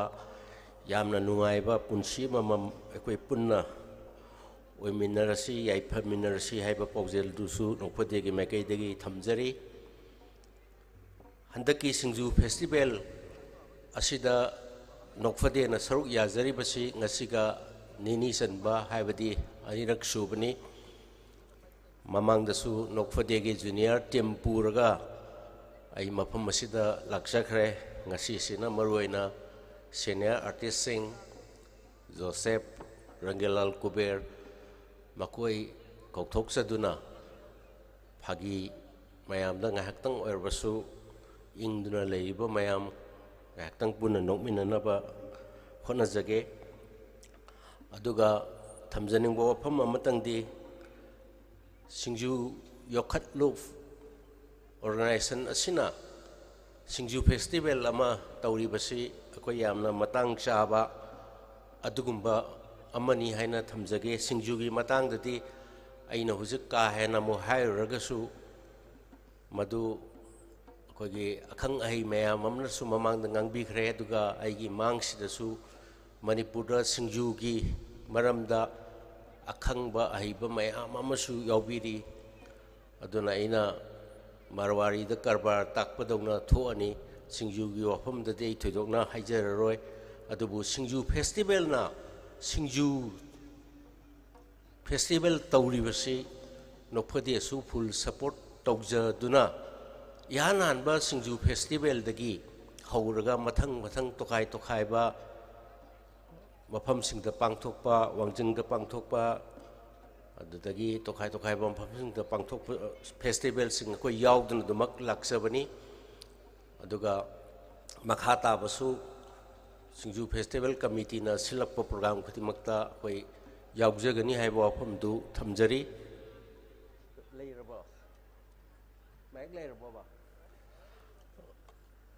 ꯑꯗꯨꯒ ꯑꯇꯣꯞꯄ ꯑꯃꯅ ꯑꯩꯈꯣꯏꯅ ꯌꯥꯝ ꯅꯨꯡꯉꯥꯏꯖꯔꯤꯕꯗꯤ ꯑꯁꯤꯒꯨꯝꯕ ꯇꯥꯟꯖꯥ ꯑꯁꯤꯗ ꯑꯩꯈꯣꯏꯒꯤ ꯑꯥꯔꯇꯤꯁꯁꯤꯡ ꯑꯁꯤꯅ ꯉꯥꯏꯍꯥꯛꯇꯪ ꯑꯣꯏꯔꯕꯁꯨ ꯃꯤꯌꯥꯝꯒꯤ ꯊꯧꯒꯜ ꯇꯧꯕ ꯐꯪꯖꯕꯗꯨꯅꯤ꯫ ꯑꯩꯅ ꯌꯥꯝ ꯇꯣꯏꯅ ꯑꯩꯈꯣꯏꯒꯤ ꯑꯥꯔꯇꯤꯁꯁꯤꯡꯗ ꯁꯤꯗ ꯅꯠꯇꯅ ꯑꯩꯈꯣꯏꯒꯤ ꯇꯣꯈꯥꯏ ꯇꯣꯈꯥꯏꯕ ꯐꯤꯜꯗ ꯂꯩꯖꯔꯤꯕ ꯑꯥꯔꯇꯤꯁ ꯈꯨꯗꯤꯡꯃꯛꯇꯁꯨ ꯑꯩ ꯑꯗꯨꯝ ꯍꯥꯏꯔꯒ ꯂꯥꯛꯆꯕꯅꯤ꯫ ꯑꯩꯈꯣꯏꯅ ꯉꯁꯤ ꯃꯤꯌꯥꯝꯒꯤ ꯊꯧꯒꯜ ꯐꯪꯕ ꯉꯝꯂꯤꯕꯁꯤ ꯏꯁꯣꯔ ꯌꯥꯝ ꯑꯆꯧꯕ ꯈꯨꯗꯣꯜ ꯑꯃ ꯑꯩꯈꯣꯏ ꯑꯥꯔꯇꯤꯁ ꯄꯨꯝꯅꯃꯛꯇ ꯄꯤꯔꯕꯅꯤ꯫ ꯃꯔꯝ ꯑꯁꯤꯅ ꯑꯩꯈꯣꯏꯅ ꯑꯩꯈꯣꯏꯒꯤ ꯊꯧꯒꯜ ꯇꯧꯕꯗ ꯄꯩꯁꯥꯒꯤ ꯅꯠꯇ꯭ꯔꯒ ꯇꯣꯈꯥꯏ ꯇꯣꯈꯥꯏꯕ ꯍꯤꯔꯝ ꯑꯃꯗ ꯑꯩꯈꯣꯏ ꯆꯌꯦꯠꯅꯕ ꯂꯩꯇꯅ ꯑꯩꯈꯣꯏꯅ ꯏꯁꯣꯔꯅ ꯃꯤꯌꯥꯝꯒꯤꯗꯃꯛꯇ ꯈꯨꯟꯅꯥꯏꯒꯤꯗꯃꯛꯇ ꯀꯔꯤꯒꯨꯝꯕ ꯈꯔ ꯇꯧꯔꯨꯁꯣ ꯍꯥꯏꯗꯨꯅ ꯑꯩꯈꯣꯏꯗ ꯑꯥꯔꯇꯤꯁ ꯈꯨꯗꯤꯡꯃꯛꯇ ꯄꯤꯕꯤꯔꯛꯑꯕꯅꯤ꯫ ꯃꯗꯨꯒꯤ ꯈꯨꯗꯣꯡꯆꯥꯕꯗꯨ ꯂꯧꯔꯒ ꯑꯩꯈꯣꯏ ꯇꯧꯐꯝ ꯊꯣꯛꯏ ꯍꯥꯏꯕ ꯋꯥꯐꯝꯁꯤ ꯊꯝꯖꯒꯦ꯫ ꯀꯅꯥꯒꯨꯝꯕ ꯑꯥꯔꯇꯤꯁꯇꯤꯛ ꯑꯗꯨꯒꯨꯝꯕ ꯇꯦꯂꯦꯟꯠ ꯂꯩꯇꯕ ꯃꯤꯁꯤꯡꯗꯗꯤ ꯑꯩꯈꯣꯏꯅ ꯍꯦꯛꯇ ꯇꯧꯅꯤꯡꯉꯦ ꯍꯥꯏꯕꯁꯨ ꯍꯦꯛꯇ ꯇꯧꯕ ꯌꯥꯕ ꯅꯠꯇꯦ꯫ ꯑꯗꯨꯅ ꯃꯃꯥꯡꯗꯁꯨ ꯑꯩꯅ ꯍꯥꯏꯖꯔꯝꯃꯦ꯫ ꯑꯗ ꯉꯁꯤꯁꯨ ꯑꯃꯨꯛꯀ ꯍꯟꯅꯁꯨ ꯅꯤꯡꯁꯤꯡꯖꯔꯤ꯫ ꯅꯣꯛꯐꯗꯦꯁꯤ ꯍꯦꯛ ꯍꯧꯗꯣꯛꯈꯤꯕ ꯅꯨꯃꯤꯠꯇꯨꯗꯒꯤ ꯉꯁꯤ ꯐꯥꯎꯕꯁꯤ ꯀꯔꯤꯒꯨꯝꯕ ꯑꯗꯨꯝ ꯐꯥꯒꯤ ꯇꯧꯗꯨꯅ ꯃꯤ ꯑꯇꯣꯞꯄ ꯑꯃꯕꯨ ꯅꯣꯛꯍꯟꯕ ꯉꯝꯕꯤꯔꯕ ꯅꯠꯇ꯭ꯔꯒ ꯑꯗꯣꯝꯒꯤ ꯃꯐꯝꯗ ꯅꯣꯛꯅꯤꯡꯕ ꯋꯥꯔꯤ ꯃꯆꯥ ꯂꯩꯔꯒꯗꯤ ꯑꯩꯈꯣꯏꯒꯤ ꯅꯥꯛꯇ ꯂꯥꯛꯄꯤꯌꯨ, ꯅꯣꯛꯐꯗꯦꯒꯤ ꯀꯦꯝꯄꯁꯇ ꯆꯪꯕꯤꯌꯨ꯫ ꯑꯗꯣꯝꯒꯤ ꯂꯩꯔꯤꯕ ꯇꯦꯂꯦꯟꯠꯁꯤꯡ ꯑꯗꯨ ꯃꯤꯑꯣꯏꯕ ꯈꯨꯟꯅꯥꯏꯒꯤ ꯅꯨꯡꯉꯥꯏꯅꯕꯒꯤꯗꯃꯛꯇ ꯃꯤꯑꯣꯏꯕ ꯈꯨꯟꯅꯥꯏꯒꯤ ꯁꯦꯕꯥ ꯇꯧꯕꯅꯦꯅ ꯇꯧꯅꯕꯒꯤꯗꯃꯛꯇ ꯑꯩꯈꯣꯏ ꯄꯨꯟꯅ ꯇꯧꯃꯤꯟꯅꯁꯤ꯫ ꯑꯩꯈꯣꯏ ꯑꯥꯔꯇꯤꯁ ꯑꯣꯏꯃꯤꯟꯅꯁꯤ ꯍꯥꯏꯕ ꯄꯥꯎꯖꯦꯜꯁꯤ ꯏꯇꯠ ꯇꯠꯇꯅ ꯑꯗꯨꯝ ꯂꯥꯎꯔꯒ ꯂꯥꯛꯆꯕꯅꯤ ꯆꯍꯤ ꯑꯃ ꯑꯅꯤꯁꯤ ꯑꯅꯧꯕ ꯑꯥꯔꯇꯤꯁꯁꯤ ꯑꯩꯈꯣꯏ ꯄꯨꯊꯣꯛꯄ ꯏꯉꯝ ꯉꯝꯖꯗꯦ ꯃꯃꯥꯡꯒꯤ ꯆꯍꯤ ꯑꯅꯤꯒꯤ ꯃꯃꯥꯡꯗ ꯄꯨꯊꯣꯛꯈꯤꯕ ꯑꯥꯔꯇꯤꯁꯇꯨꯅ ꯈ꯭ꯋꯥꯏꯗꯒꯤ ꯅꯧꯕ ꯑꯥꯔꯇꯤꯁ ꯑꯣꯏ ꯃꯔꯝ ꯑꯗꯨꯅ ꯏꯀꯥꯏꯕꯤꯒꯅꯨ ꯁꯨꯡꯁꯣꯏ ꯁꯣꯏꯗꯅꯃꯛꯀꯤ ꯂꯩꯀꯥꯏ ꯂꯩꯀꯥꯏꯗ ꯈꯨꯟ ꯈꯨꯗꯤꯡꯃꯛꯇ ꯑꯗꯨꯒꯨꯝꯕ ꯇꯦꯂꯦꯟꯠ ꯃꯌꯥꯝ ꯂꯩꯕ ꯑꯗꯨꯒ ꯃꯤꯃꯥꯡ ꯊꯣꯛꯑꯒ ꯑꯩ ꯌꯥꯎꯖꯒꯦ ꯅꯠꯇ꯭ꯔꯒ ꯑꯩ ꯌꯥꯎꯒꯦ ꯑꯩ ꯌꯥꯎꯅꯤꯡꯉꯤ ꯍꯥꯏꯕ ꯏꯀꯥꯏꯕꯗꯒꯤ ꯂꯣꯠꯁꯤꯜꯂꯒ ꯂꯩꯕ ꯃꯌꯥꯝ ꯑꯃ ꯁꯨꯡꯁꯣꯏ ꯁꯣꯏꯗꯅ ꯂꯩꯔꯝꯒꯅꯤ ꯃꯔꯝ ꯑꯗꯨꯅ ꯏꯀꯥꯏꯕ ꯍꯪꯒꯣꯏꯕ ꯂꯩꯇꯅ ꯅꯣꯛꯐꯗꯦꯒꯤ ꯀꯦꯝꯄꯁꯇ ꯂꯥꯛꯄꯤꯌꯨ ꯑꯩꯈꯣꯏꯅ ꯉꯝꯖꯕ ꯑꯩꯈꯣꯏꯅ ꯈꯪꯖꯕ ꯁꯦꯌꯔ ꯇꯧꯔꯒ ꯑꯗꯣꯝꯒꯤ ꯃꯅꯨꯡꯗ ꯐꯨꯝꯃꯒ ꯌꯥꯎꯔꯤꯕ ꯐꯨꯗꯣꯛꯄ ꯉꯝꯗꯕ ꯇꯦꯂꯦꯟꯠꯁꯤꯡ ꯑꯗꯨ ꯃꯤꯌꯥꯝ ꯃꯥꯡꯗ ꯄꯨꯊꯣꯛꯇꯨꯅ ꯃꯅꯤꯄꯨꯔꯒꯤ ꯌꯥꯝꯅ ꯃꯇꯤꯛ ꯆꯥꯕ ꯐꯥꯒꯤꯔꯣꯏ ꯅꯠꯇ꯭ꯔꯒ ꯇꯣꯈꯥꯏꯕ ꯑꯦꯛꯇꯔ ꯑꯦꯛꯇ꯭ꯔꯦꯁ ꯑꯣꯏꯕ ꯌꯥꯕꯒꯤ ꯔꯨꯝꯗꯨ ꯑꯩꯈꯣꯏꯅ ꯑꯉꯝꯕꯗ ꯃꯇꯦꯡ ꯄꯥꯡꯖꯒꯦ ꯍꯥꯏꯕ ꯋꯥꯐꯝꯁꯤꯃꯁꯨ ꯑꯃꯨꯛꯀ ꯍꯟꯅ ꯊꯝꯖꯔꯤ ꯑꯗꯨꯒ ꯂꯣꯏꯅꯅ ꯉꯁꯤꯒꯤ ꯐꯥꯒꯤ ꯇꯧꯒꯗꯧꯔꯤꯕ ꯑꯥꯔꯇꯤꯁꯁꯤꯡ ꯑꯁꯤꯒꯤ ꯃꯔꯛꯇ ꯉꯁꯤ ꯌꯥꯎꯕꯤꯔꯤꯕꯁꯤꯡ ꯑꯁꯤ ꯃꯌꯥꯝꯗ ꯑꯃꯨꯛꯇꯪ ꯏꯟꯇ꯭ꯔꯣ ꯇꯧꯖꯒꯦ ꯏꯍꯥꯟ ꯍꯥꯟꯕꯗ ꯅꯣꯛꯐꯗꯦꯒꯤꯇ ꯅꯠꯇꯅ ꯃꯅꯤꯄꯨꯔ ꯃꯤꯌꯥꯝꯅ ꯊꯣꯏꯗꯣꯛ ꯍꯦꯟꯗꯣꯛꯅ ꯁꯛꯈꯪꯕꯤꯔꯕ ꯐꯥꯒꯤ ꯄꯨꯕ ꯃꯤꯁꯤꯡꯒꯤ ꯃꯔꯛꯇ ꯇꯣꯈꯥꯏꯅ ꯊꯝꯕꯤꯔꯕ ꯑꯗꯨꯒꯨꯝꯕ ꯑꯥꯔꯇꯤꯁ ꯑꯍꯨꯝꯅꯤ ꯑꯍꯥꯟꯕꯗ ꯀꯧꯊꯣꯛꯆꯒꯦ Hello, hello.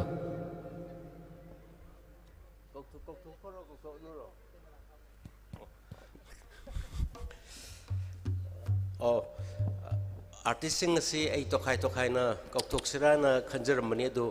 अहुमक्सी नेक्ता Phagi ओइना चथजहलगे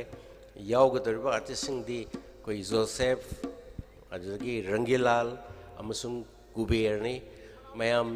नोकनिंगबसु नोकनिंद्रगसु यारिखै नोकना भोटनबियु मरमदी अखोइगी हिदाकसिंगी मरक्ता side effect लेतबा हिदाक हाइबा तारगदी मोमोन नोकपसिनी हाइना हाइनै मरम अदुना यारि मखै नोकनिंद्र फावबा नोकनबो होटनसी हाइबा वफमजि थमजरगा ngasi nokfade si mayadu khudol tamjari thank you thagachari aja thogtam rohini kumar ja sai de second am tang lakpe gani aja tongan ba nokfade gi artist anoba artist mayam ama koi gi singju festival gi horak matam da koi gi nokfade gi tongan ba nungai ba event kya ma koi khudol tam kraba matung ngasi ima imoinu irat thoni thorum numet ibada marjing gi senglaba masai kola sidita ko ki lakpi dana nokphade na ani shuba thorama moina unna ba thorang tokjari bani nokphade foundation khurai thodam lekai da leiri ba foundation asina masina chamgat chaba artist sing ngasidi manipur gi achouba lan nama oidana manipur da nokphade gi irama lakpasi sahi kun hele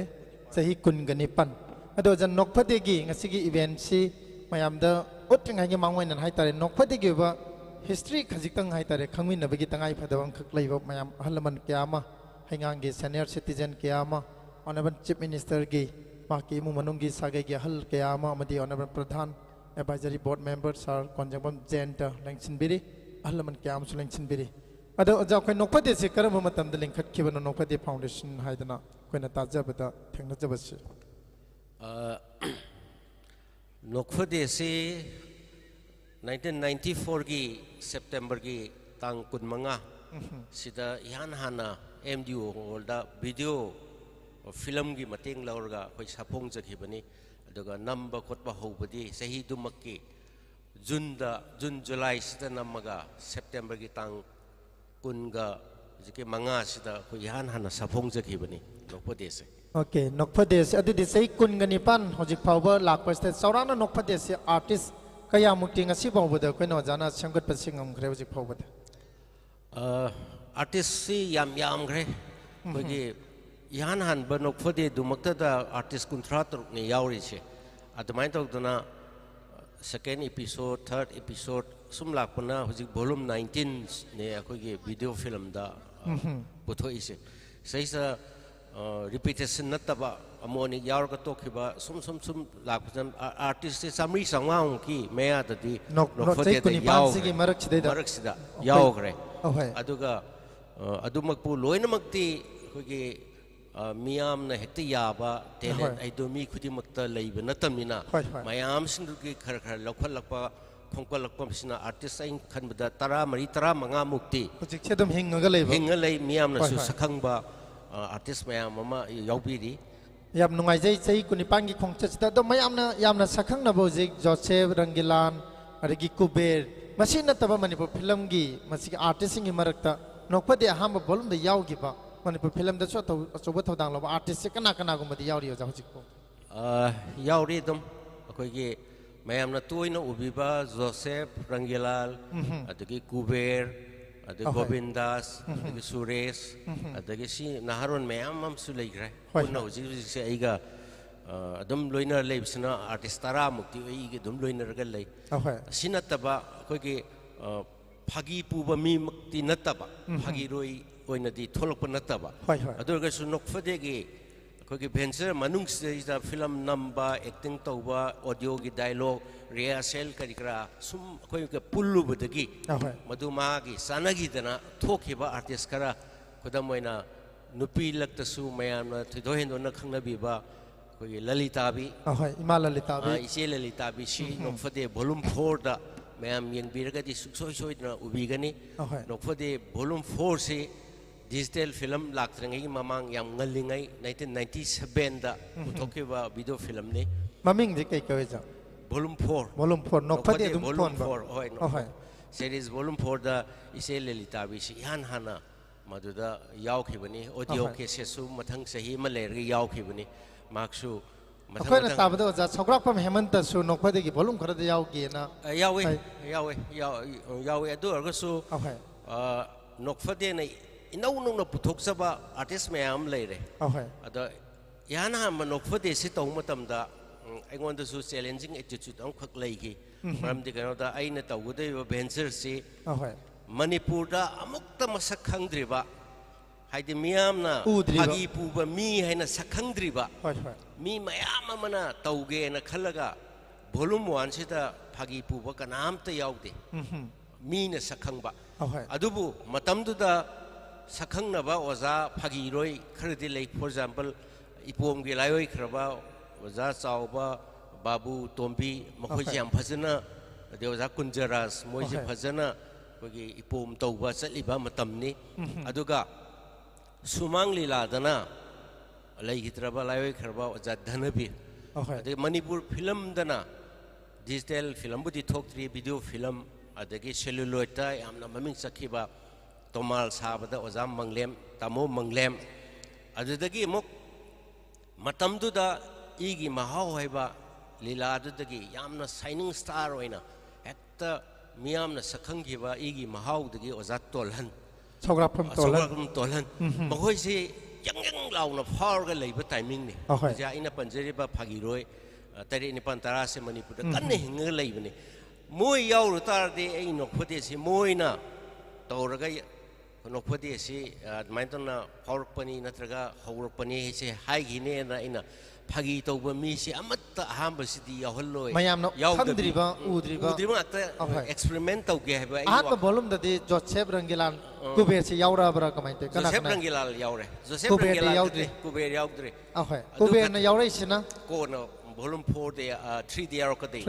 अदना आई हुजिकिदु वारी मखा तारगा हेमंतगी वारीदो अदा volume 1 दे दमाइ तंग सखरे volume 2 सिददी आइना तौरसी फागी की cassette पुथोपनी फागी फिल्म पुथोपनी मरमसना मणिपुर द लेरिबा फागी रोइसु यावहम थोई हाइबा आई हानसु याहनगेसु दुम खनबको अदगेदि अखोइगे वॉल्यूम 2 सिदगेदि हेमंतसी यावबा हौरे ओके अदगे तामो मंगलेम यावबा हौरे अदगे पुरे मंगलेम यावबा हौरे अद खरदे नते वॉल्यूम 2 3 4 5 7 अदगी 11 10 हेमंतदी हुजि फोबदम यावरगा नोखपति लैरि मरमरता मोमक ब्रेक थाबा खतनी अदुगा हेमंतदी स्टिल हुजिसु दुम नोखपदे दुम यावरि अदगी तामो मंगलेमसु दुम फसनी यावबिरमी अदगी मो इपोमगी अहनसिंगी मरक्ता अखोय पामुंग चावबा नोखपदे वॉल्यूम 5 ता यावखिबनी अदगी वॉल्यूम 5 बेसिददी यामना स्पेशल ओइना अखोयगी यामबा लैखिद्रबा सुमांग लीलागी यामना मियामना ख्वाइदि पामनबा सुमांग लीलागी फागिरोय मा हाइतारदी अखोय लैखिद्रे यामबा धनबी सिन मियामना नेचुरल ꯐꯥꯒꯤ ꯇꯧꯋꯦꯅ ꯍꯥꯏꯅꯕꯤꯔꯤꯕ ꯃꯍꯥꯛꯁꯨ ꯑꯩꯈꯣꯏꯒꯤ ꯚꯣꯂꯨꯝ 5 ꯁꯤꯗ ꯌꯥꯎꯕ ꯌꯥꯝ ꯅꯨꯡꯉꯥꯏꯖꯩ ꯑꯣꯖꯥ ꯅꯣꯛꯐꯠꯇꯦ ꯍꯥꯏꯗꯅ ꯃꯌꯥꯝꯅ ꯄꯥꯝꯅ ꯌꯦꯡꯅꯔꯤꯕ ꯑꯗꯨꯒꯨꯝꯕ ꯑꯥꯔꯠ ꯐꯣꯔꯝ ꯑꯁꯤꯕꯨ ꯁꯦꯝꯒꯠꯄꯤꯔꯤꯕ ꯁꯥꯒꯠꯄꯤꯔꯤꯕ ꯃꯁꯤꯕꯨ ꯄ꯭ꯔꯣꯗ꯭ꯌꯨꯁ ꯇꯧꯔꯤꯕ ꯗꯤꯔꯦꯛꯁꯟ ꯄꯤꯕꯤꯔꯤꯕ ꯁ꯭ꯀ꯭ꯔꯤꯞꯇꯗꯤ ꯑꯇꯣꯞꯄꯅ ꯏꯔꯛꯄꯗꯒꯤ ꯑꯦꯗꯥꯞ ꯇꯧꯕꯁꯨ ꯌꯥꯎꯕꯤꯔꯦ ꯑꯗꯨꯕꯨ ꯁ꯭ꯀ꯭ꯔꯤꯞ ꯗꯤꯔꯦꯛꯁꯟ ꯑꯃꯗꯤ ꯄ꯭ꯔꯣꯗ꯭ꯌꯨꯁ ꯇꯧꯕꯤꯔꯤꯕ ꯑꯣꯖꯥ ꯊꯧꯇꯥꯝ ꯔꯣꯍꯤꯅꯤ ꯀꯨꯃꯥꯔꯒꯅꯤ ꯍꯧꯖꯤꯛ ꯂꯦꯞꯆꯔꯤꯁꯦ ꯑꯣꯖꯥ ꯀꯔꯝꯕ ꯋꯥꯈꯜꯗꯒꯤ ꯍꯥꯏꯕ ꯇꯥꯔꯦ ꯅꯣꯛꯐꯠꯇꯦ ꯑꯁꯤ ꯑꯩꯈꯣꯏꯒꯤ ꯂꯤꯡꯈꯠꯂꯛꯀꯦ ꯀꯥꯏꯅ ꯍꯥꯏꯕꯁꯦ ꯀꯔꯝꯕ ꯋꯥꯈꯜꯂꯣꯟ ꯑꯃ ꯂꯥꯛꯄꯗꯒꯤ ꯁꯤꯒꯨꯝꯕ ꯑꯥꯔꯠ ꯐꯣꯔꯝ ꯑꯃ ꯃꯅꯤꯄꯨꯔꯗ ꯁꯦꯝꯃꯛꯈꯤꯕꯅꯣ ꯑꯣꯖꯥ ꯇꯁꯦꯡꯕꯗꯤ ꯑꯩꯁꯤ ꯐꯥꯒꯤꯁꯤ ꯌꯥꯝ ꯑꯉꯥꯡ ꯑꯣꯏꯔꯤꯉꯩꯗꯒꯤ ꯑꯗꯨꯝ ꯄꯥꯝꯃꯦ ꯑꯍꯣꯏ ꯑꯗꯨ ꯑꯩꯈꯣꯏꯅ ꯐꯥꯒꯤꯒꯤ ꯀꯩꯅꯣꯁꯤ ꯐꯤꯂꯝꯃꯛꯇ ꯌꯦꯡꯉꯁꯨ ꯂꯤꯂꯥꯃꯛꯇ ꯌꯦꯡꯉꯁꯨ ꯌꯥꯝ ꯅꯣꯛꯅꯤꯡꯕ ꯏꯄꯣꯝꯕꯁꯤ ꯌꯥꯝ ꯊꯋꯥꯏ ꯇꯥꯅ ꯌꯦꯡꯖꯔꯈ꯭ꯔꯖꯥꯠꯅꯤ ꯑꯗꯒꯤ ꯑꯦꯅꯤ ꯈꯔ ꯀꯃꯦꯗꯤ ꯑꯣꯏꯕ ꯑꯇꯣꯞ ꯑꯇꯣꯞꯄ ꯂꯣꯟꯒꯤ ꯑꯣꯏꯔꯁꯨ ꯐꯥꯒꯤ ꯉꯥꯛꯇ ꯑꯩ ꯑꯌꯥꯝꯕ ꯃꯇꯝꯗ ꯌꯦꯡꯉ ꯂꯥꯛꯑꯦ ꯑꯩ ꯏꯁꯥꯅꯁꯨ ꯐꯥꯒꯤ ꯁꯤ ꯌꯥꯝ ꯄꯥꯝꯖꯔꯛꯑꯦ ꯑꯗꯨꯒ ꯑꯃꯨꯛ ꯑꯩꯅ ꯈꯤꯇꯪ ꯐꯥꯒꯤ ꯄꯥꯝꯃꯒ ꯂꯣꯏꯅꯅ ꯑꯩꯅ ꯈꯤꯇꯪ ꯊꯤꯖꯤꯜꯂꯨꯕ ꯃꯇꯝꯗ ꯑꯩꯈꯣꯏ ꯃꯅꯤꯄꯨꯔꯁꯤꯗ ꯑꯩꯈꯣꯏꯒꯤ ꯏꯄꯥ ꯏꯄꯨꯁꯤꯡꯁꯤꯅ ꯐꯥꯒꯤꯒꯤ ꯆꯥꯎꯈ꯭ꯔꯕ ꯂꯤꯛꯂꯝ ꯑꯃꯈꯛ ꯊꯝꯕꯤꯔꯝꯃꯦꯕ ꯏꯄꯥ ꯏꯄꯨꯁꯤꯡꯁꯤꯅ ꯊꯥꯏꯅ ꯅꯤꯡꯊꯧ ꯄꯥꯜꯂꯤꯉꯩ ꯃꯇꯝꯗꯒꯤ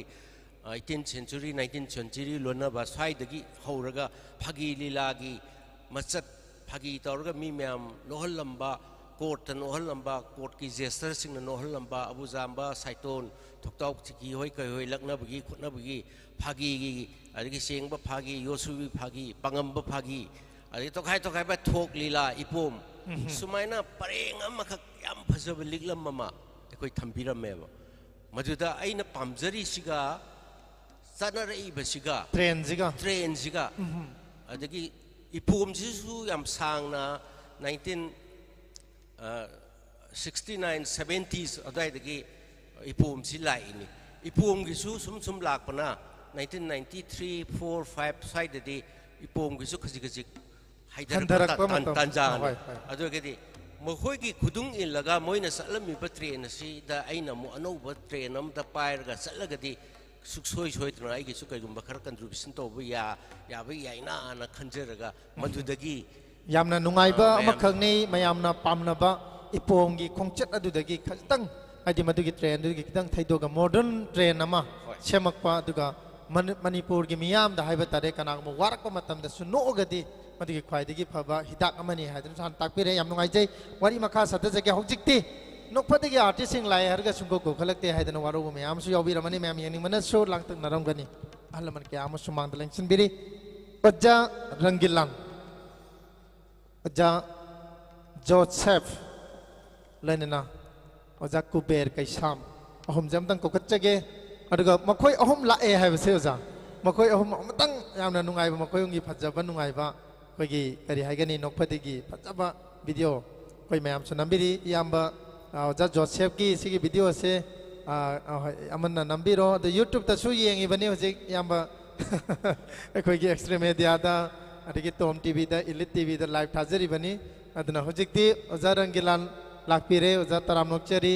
ꯑꯗꯒꯤ ꯏꯌꯥꯝꯕ ꯀꯨꯕꯦꯔ ꯀꯩꯁꯥꯝ ꯑꯗꯒꯤ ꯖꯣꯁꯦꯐ ꯂꯥꯛꯄꯤꯔꯦ ꯃꯥꯏꯀ꯭ꯔꯣꯐꯣꯟꯁꯦ ꯑꯍꯨꯝ ꯑꯃꯗꯤ ꯄꯥꯏꯔ ꯊꯣꯛꯂꯛꯑꯦ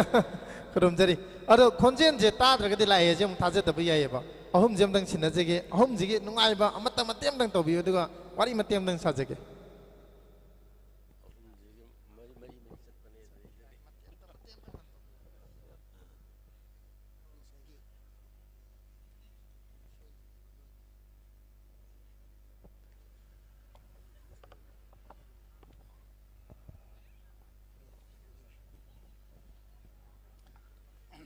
ꯃꯌꯥꯝ ꯄꯨꯝꯅꯃꯛꯄꯨ ꯁꯤꯡꯖꯨ ꯐꯦꯁꯇꯤꯚꯦꯜꯁꯤꯒꯤ ꯌꯥꯝꯅ ꯏꯪꯅ ꯆꯤꯛꯅ ꯅꯨꯡꯉꯥꯏꯔꯕ ꯉꯁꯤꯒꯤ ꯁ꯭ꯇꯦꯖ ꯊꯛꯇ ꯂꯦꯞꯆꯔꯤꯕ ꯑꯩꯈꯣꯏꯅ ꯑꯩꯈꯣꯏꯒꯤ ꯑꯣꯗꯤꯌꯟꯁꯇ ꯂꯩꯕꯤꯔꯤꯕꯁꯤꯡ ꯂꯣꯏꯅꯅ ꯁ꯭ꯇꯣꯜ ꯍꯥꯡꯕꯤꯔꯤꯕ ꯂꯣꯏꯅꯅ ꯚꯤꯖꯤꯇꯔꯁꯤꯡꯕꯨ ꯑꯃꯨꯛꯀꯁꯨ ꯍꯟꯅ ꯑꯩꯈꯣꯏ ꯅꯣꯛꯐꯠꯇꯒꯤ ꯇꯤꯝꯒꯤ ꯁꯥꯏꯠꯇꯒꯤ ꯔꯪꯒꯤꯂꯥꯟꯅ ꯀꯣꯛꯅꯅ ꯈꯨꯔꯨꯝꯖꯔꯤ ꯄꯨꯝꯅꯃꯛꯄꯨ ꯋꯦꯜꯀꯝ ꯇꯧꯖꯔꯤ ꯖꯣꯁꯦꯐꯅꯁꯨ ꯂꯦꯡꯁꯤꯟꯕꯤꯔꯤꯕ ꯈ꯭ꯋꯥꯏ ꯄꯨꯝꯅꯃꯛ ꯑꯃꯗꯤ ꯃꯦꯗꯤꯌꯥꯒꯤ ꯊ꯭ꯔꯨꯗ ꯌꯦꯡꯕꯤꯔꯤꯕ ꯈ꯭ꯋꯥꯏ ꯄꯨꯝꯅꯃꯛꯄꯨꯁꯨ ꯇꯔꯥꯝ ꯅꯣꯛꯆꯕ ꯂꯣꯏꯅꯅ ꯏꯀꯣꯛꯅꯅ ꯈꯨꯔꯨꯝꯖꯔꯤ ꯂꯣꯏꯅꯅ ꯀꯩꯁꯥꯝ ꯀꯨꯕꯦꯔ ꯁꯤꯡꯍꯅꯁꯨ ꯃꯌꯥꯝ ꯄꯨꯝꯅꯃꯛꯄꯨ ꯏꯀꯣꯛꯅꯅ ꯈꯨꯔꯨꯝꯖꯔꯤ ꯑꯍꯥꯟꯕꯒꯤ ꯐꯥꯒꯤꯁꯤꯃꯗꯤ ꯃꯇꯝ ꯏꯁꯩꯗ เบสตกจบะพักีมาคุยกันมาทำมิเชกีใช่ไหมเอกสิงห์ตุดาตรงจระกะพักีตกจบนี้นกนัจบะอามาดิชิตาจบะอามาดิช่วยเร่ให้ดนะมาดูบุใจจบะนัจเตมาดูกิใช่กี่ไม่เอกสิงห์ตุดาอุจาสิงห์ในอีบีบะใช่ไม่เอกตุดานับจระกะพักีตกจบนี้ให้ดนะท่านงานลิงไงมาทำได้ให้เท่าเพียงานนี้เจ้าปากขังมันน่ะเลยชาบีมาได้ปามีนุ่งสีกันนะพงดุกปะชีพงดุกปะชีเจ้าไอ้เบี้ยมาท่านเนี่ยมาชามักตบูปามูบีมาล้อนูราดิจิโนรูปมักตะปากขังทำไมหูขเร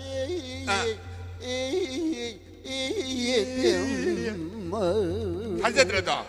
ปากขังตัวนั้นเลยชายพิจุดปามีนุ่งชีนะพงดุอิมีพงดุจิตที่ท่านี่นี่เลยชาบิตุนะปามันยานิงกันที่กันไหมคุมฮามันจะนังบูปามูเบฮัลโหลให้บูโมปากขังยาวมักตุบูตาบดีนูราทำไมนุ่งโอเล่ลอยได้นุ่งโอเล่ให้พ่อชินนุ่งปานโอนครับมันโอนกันแบบนี้นุ่งชีไว้สั่งดูอยู่ครับเนี่ยนุ่งโอเล่ให้ที่ก็ใช้กินนุ่งดันเลยดีป่ะคุยกิตนีจะเข้านุ่งเข้าด้วยนะมาทักมาเข้าโอนครับนี่กิตนีนะจะเข้ามาพาดจะเข้านะกิตนีมาพาดอามัน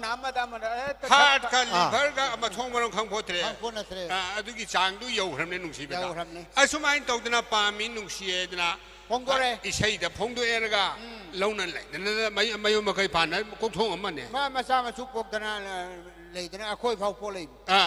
เดี๋ยวเขาจีกันดีอย่างว่าเขาจีกันดีเท่าที่มามองสิกันดียามที่นักเขียนนั่นแหละตัวจีกันดีเท่าที่ใช่กี่ไม่ยังมาสอนหิงสิได้ยานิ่งได้ไปเสียยามนั่นเลยจ้ะคารีโน่ให้อยู่เนี่ยในเสียบ้าเสียคารีเย่ใช่ยังเลยเดนเนี่ยคารีใช่นกนานะสักปนอ่ะกูว่าดิเนสกุมารนะสักปนี่ไม่ใช่พี่อัมพัชปนี่ดิเนสชาร์มาอีกดิเนสชาร์มาคารีใช่นกตาสีต่อนังนเก็บสักตัมโดไปเรียนทากีลุหงบะจัลลัมได้กีมัตตัมได้เมื่อทากีชนะไรกุมยังบัดอนทกนะนิ่งที่ใจก็โอ้นังนิเกบะพัชสักตัมโด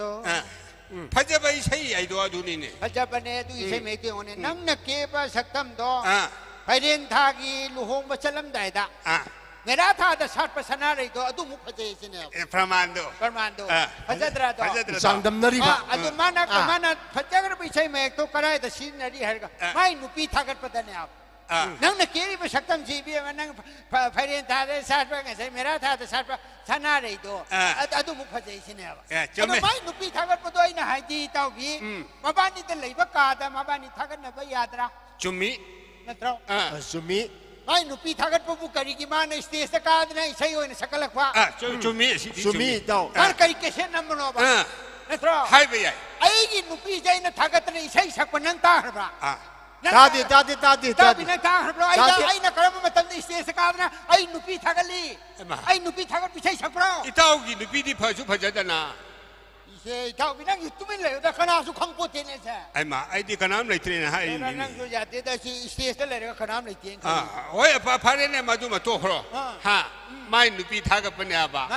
มาดูชักประตูไม่ยามจะพงโดรนอบ้าพงโดรนอมวยอันนี้ดังเลยประกันชักเจ้าชีนี่เท่าไหร่ชักเจ้าให้บ้าอะดูนั่นถ้าว่าไม่เลยเนี่ยยามช่องนึงมาให้เนี่ยกันนั่นนกกะรีนกกะได้ได้นกขังดีไง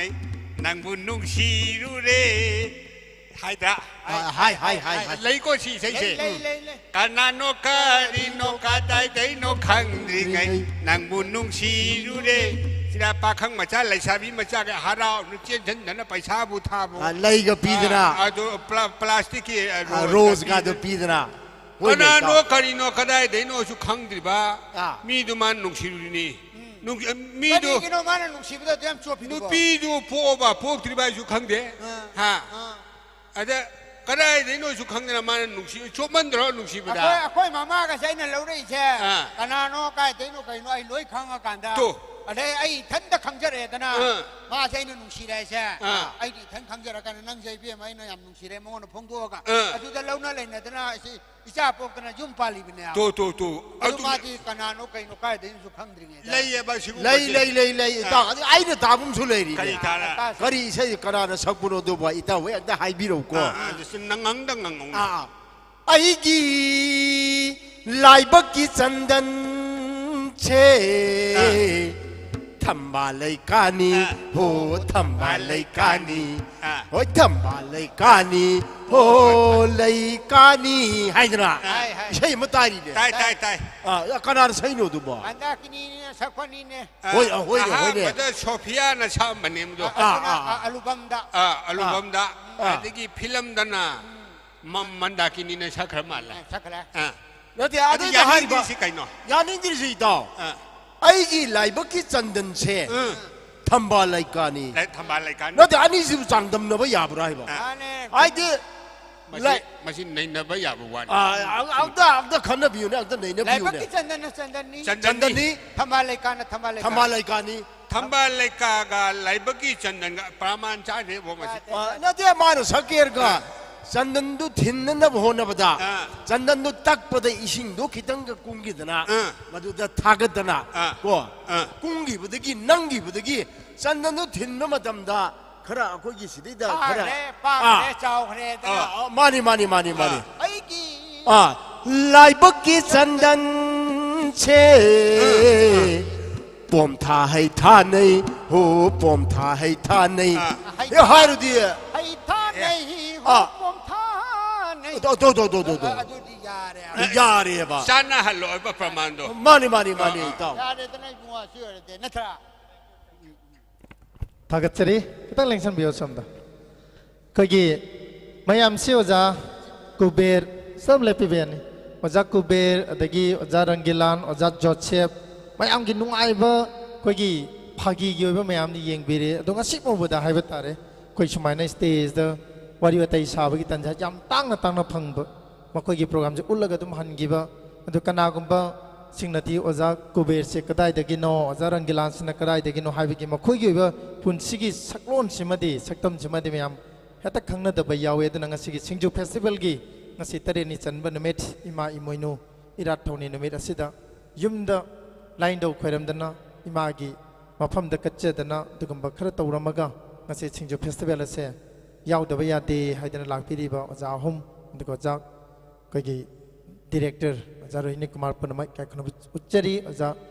ก็ยี่โรฮินีกุมารก็ดิ่งหักวารีชาวบ้านจ้าลูกจะเครียดนะไอ้จ้าคูเบด้าก็ยี่มาเตรียมขัดตั้งให้ชาเรมินักอามากุมบะให้เตะจ้าสิกการีลำดักี้โอบิราบโนจ้ากี่เล็กไก่ดมตั้งให้บิโอฮันบัดไอ้กี่ปนพรมลำดำซีอิมพาลอิสต์เลยว่าตัวของนางมาคงให้ดีว่าลำดูดพวกเจ้าบัดนี้อิสเนนเอาเกียโนอิมาบวากิมิงนักเกดิกาวีอิสเลนเอาซีมังอานีนุปาอาหุมนุปีอันนี้เอาสิเลยจริบซีคุยนุปาอันนี้ขัดตั้งไงเลยอิสเลนเอาสิงกี้อิสเลนเอาเกียโนแต่ยุ่มเสปันเบราบราอิสานักเกียเลยเรปันเบรากันนะอะดูกี่มาบางใจอย่างตั้งไอ้กี่อิมากี่มิงซีก็ชามุงบิเลริงมาจ้าอะดูก็ไอ้ปกไปอีปากิมิงชนะก็ชามกอรมันีสิงหาไอ้นี่ก็วิไอ้อุจิยุมปันจระอิสาอาหุมเลยจระกัปิลากริปานุปาเกียนหัวอัตอามานี่ไอ้กิมิงชุกเกียนหัวจุบนี่กูเบียร์กายเต้เมื่อกี้มิงดูก็ลวิริบรักไม่เต้นอันนี้สิปุลละกาเกียกับปีกาไอ้กี่ล้วนเนี่ยบิกิมิงสิปุณิมาก็วิอะดูก็เกียปีอันนี้มักยาวบ้ากัปิลากริปาให้นะไอ้ทนจะยังนุ่งไงมาพูดนี่ว่าตัวคุยน้ำก็เสียหังกำเดร์ดีข้างก็ดีเนี่ยว่าตัวทำไมนั่นนกพัดดิเสียสมัยนั้นจะเรียนกุมารเสกุมารนั่นแทงนรกีนกพัดดีเอาที่ไหนได้อาร์ตก็พิลล์กี่ทับตัววิรามนกพัดดีกี่มามังสีไอเทียตร์ด่าคงได้สักทีวันนี้เทียตร์ที่เขาจะรู้ปะเนี่ยอดีตกี่เอาคุยสาร์กี่อาหารแบบโบราณสิปฐมได้ด่าสมัยตอนนั้นมียามบนนู้นมึงกำบะนกยาวปีนึงบ่เลยก็ดี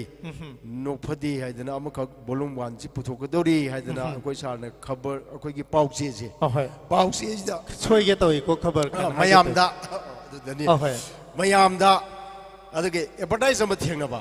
อะไรได้สิมามังด่าคุยกี่พิลามกระ फिल्म मैदी कोगी करी आइने वीडियो की Video film, अदुगुम्बा वीडियो फिल्म खरा नमगा खरा मुक्ति हाय यादे यामबुदी यामदे अमनी खक्तनी अदु पुथोकिदबा अदु तबुदगी आइसे एरा सुमाइ तौदुन पुथोइदो पोनी दाने चलुदबा अदगी अदु याम थुनु पुथोपिरे कोइ सागी बोलुम वानसी अदि सेकेंड बोलुम की अमुका अमुक एडवर्टाइज तोले अहान बैदु तान चारबुनिदा हाइदना खंदना अदु सुम चत्रे अदगी थार बोलुम की अमुक तोरे अदि आइना खरा यावजनिंग बगा आइदि याम यावजनिंग याबा यावजनिंग बा यावरो राव गायना कोरुपना तबा यावजगेना हाइद्रसु आई यावजगे आई सेंजन मीने अदि दाइ सेंजन जरगा कोइ सारजी थेंगनजरे वारि वाtai तौजरे अदगी आइगी इनावनी नोफदे दि आइगी सिनियरनी अनि मक्सी सही बुदी मोइना खरा तारे आइना खरा हल्ला अदो लवाइदु मानबको अदो ओजा रंगिलाना दि खरा हलमदौदि माले दो हलमद्रे हलमद्रे माना हल्लेजे मसा खरा हनबा खरा फजरम वइलेरम होय अदमाइ तौबो वइलेरमे अदा नोफदिगी केनोजेते अखोगी सिददि मबानीना सिनियरनी अदुगा रियल बार्टना आइने सिनियर मोइसे थेंगनजरे याम हन वनिंग बै वारिनी अदा नोफदिगी प्लेटफॉर्म ददि हन वइ यारमद्रो याद्रबा याम नवाइसे अदा कोइ सारगी लेफ्ट एंड राइट पामबुमनी अनीसी अहुम सुबा योसबी मखोंग अहुम हायरगदि ओजा कुबेर के सामसु अमनि हादना हाइजगे थागतरे अदो नोखफतेगी सुंबा आर्टिस्ट सम ओइराबा मतुंदा करी करी लमदा मणिपुर खत्त नत्तबा मणिपुर के वांगमदा क्राइ क्राइदा चलगा नोखफतेगी सुंबा मसिगी हाइजबा सिंथोइबा मयामसु उपिरुरबगे नोखफतेगी दमक्ता ओइना आइना सरुक याजगी होजाई अहोय होजाई असम की होजाई लाला अदुगा बांग्लादेश अहोय बांग्लादेशी त्रिपुरा सु यौरंगनी ना खल्लिदा त्रिपुरा सु यौग्रे याम नुवाइजे अदो मयामदा हाइबा तारे नोखफते येंगबिरिबा अमदि सिंगजु फेस्टिवल लाइबा रे यूट्यूब ते येंगबा टीवी चैनल येंगबा मयाम संग सि सिंगजु फेस्टिवल की सही तरुक सुरकपा अदो नुमित तरेनि जन्म नुमित करी करी हाइबिनिंगी ngasi asigum laba tarulak shuba tarini chanba numit akoigi tarini chanba imoinu imagi aduguma thorunga su iroina na pangthokpa asiguma singju festival se masi chahi khudingi masing naidana pangthokpa ngamba oibiyu aina haijaningi thagachari oja kuber kaisam matanda oja rangilandam laksage takpi oja chahi kya subere oja I say 50 plus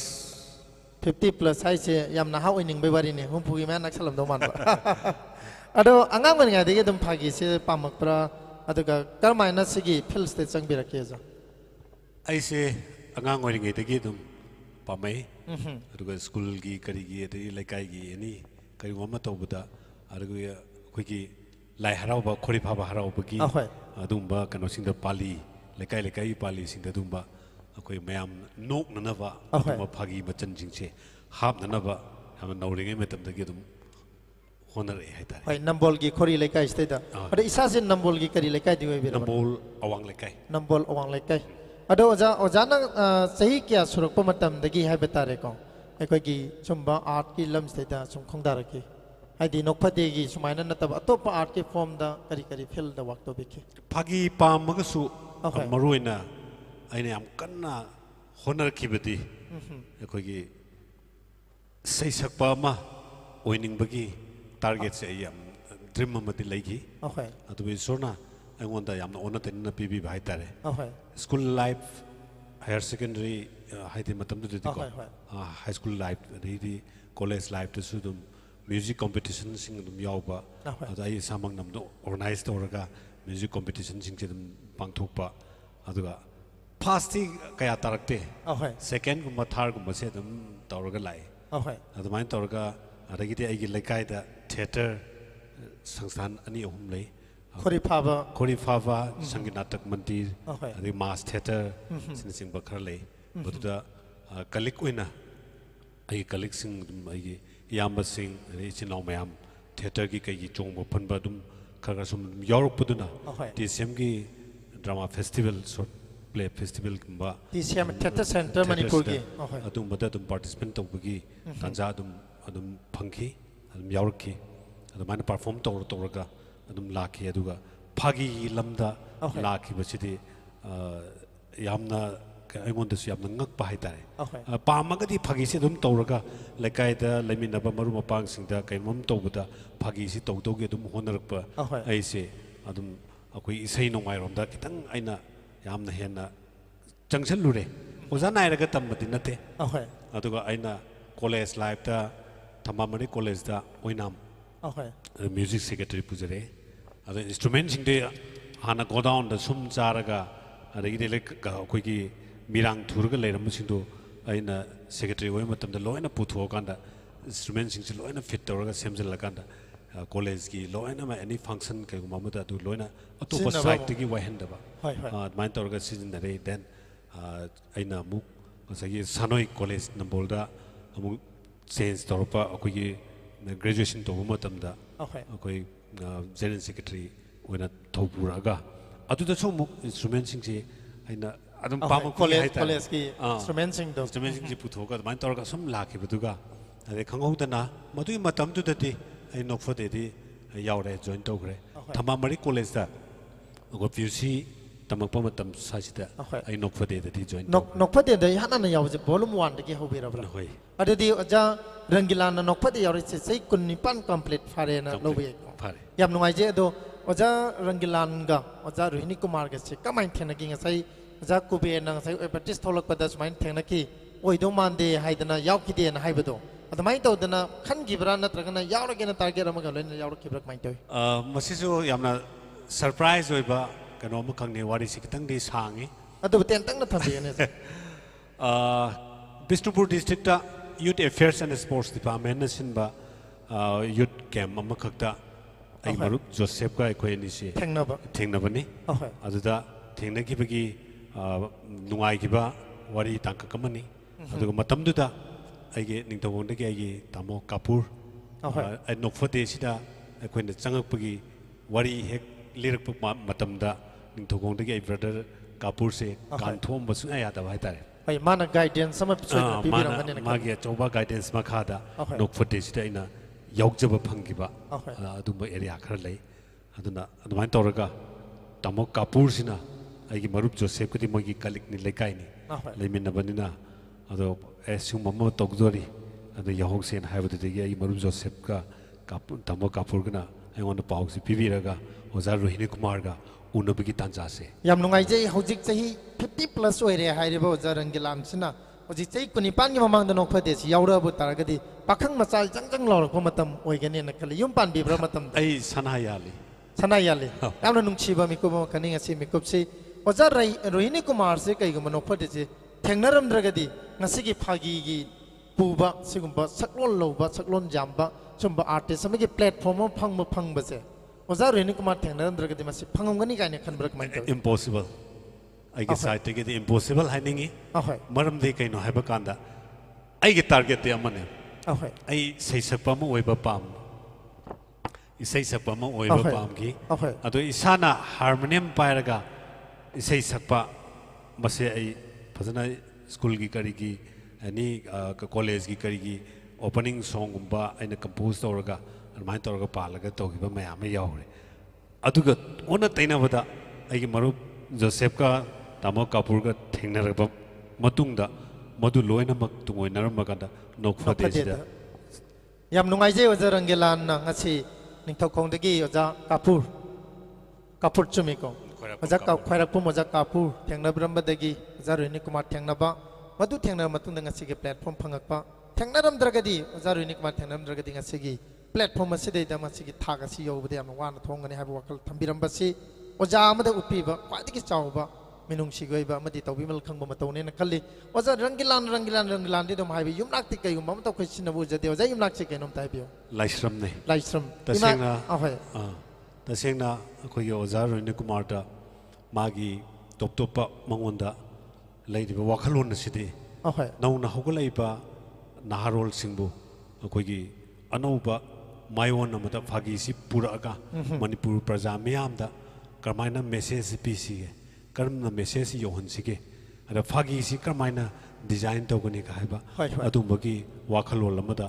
ꯁꯥꯒꯠꯂꯒ Manipur ꯄ꯭ꯔꯖꯥ ꯃꯤꯌꯥꯝꯕꯨ ꯃꯤꯀꯨꯞ ꯑꯃꯇꯪ ꯑꯣꯏꯔꯁꯨ ꯇꯦꯟꯁꯟꯅ ꯄꯤꯛ ꯊꯜꯂꯕ ꯑꯩꯈꯣꯏꯒꯤ mind ꯁꯦꯠꯁꯤꯡꯁꯤ ꯉꯥꯏꯍꯥꯛꯇꯪ relax ꯇꯧꯅꯅꯕꯒꯤ ꯋꯥꯈꯜꯂꯣꯟꯗ ओजा रोहिणी कुमार ने सेम्बिखिबा फागी प्लेटफॉर्म असिदा चंगप खुदिंगमक्सी चंगप खुदिंगमक्सी मसक नाइबा ओइखिबना अयामबनी याम नुंगाइजे अरोय बुहाम ता हंजे के ओजा रोहिणी कुमार के नाक याम तोइना पुरगा सकल मजे करी पसक पुर सकले सम टाइम पुबजे क्वा कोंग क्वा गुम याम पुगन ब माले करी वइना पुइ अखोय ओजा से अयाम मतम द क्वा से लेपते तसेंगमदी ओजा से कसार गुम त्रिपुरा गुम द पो मगदी याम चानागदौ याम सेंना हरगदी क्वा पामिजे थारगा अदुम हे हे चाबदो आइदि याम चाबा नति ओजा कनो रोहिणी कुमार से आइदि मागी हैबिट हाइबेटर अरे याम नुंगाइजे ओजा रंगिलान अदुगा ओजा कुबेर कैसाम अरोइबा पेगी ओजा जोसेफ ओजा जोसेफ से हेक येंगबदा अदम मीना पंगनोक तो नोनिंग ब सकतम मा पोहलिसे ओजाना थवइना तौरिब्रा ओजा जि नोकबदु मालेबा हौजिक छु दु मानबा नोकबदि नते दनको मसी ओजाना थवइना सेमब्रा अदुगा अंगांग ओइंगा the Souza J Phagi पुबो Moina लेकाय दन हाइनाब्रा कमाइन तौरिजा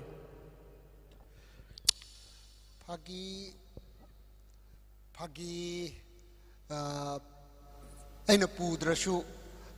फागी दे दुम यावरगा लेरंबजाने अदुगा फागी मफम चाना थंबा हैरक्तबा अदुमाइना तौरगा लाखी अदुगा फागी बु मफम चाना थमननबा अमदि फागी करम हाइन तौगदगे हाइबा अदुगा फागी सिंगसि कदाई कदाई करम मतम सिनगदगे हाइबा फागी की करी हाय तारे कांगलोन हाय तारे मसी ओजा रोहिणी कुमार थेंगनरब मतुंगदा फागी की मचत सिंग से चुमना पुरकपदुदी ओजा थेंगनरब मतमदुदनी अदुबो हाना ngalingaidadi dum yauraga lakhibonina schoolda karida mada mayamna sum nungsidaba dongdong haiganba kedoba phagi se tawbada haitana tawramnina pakchedabado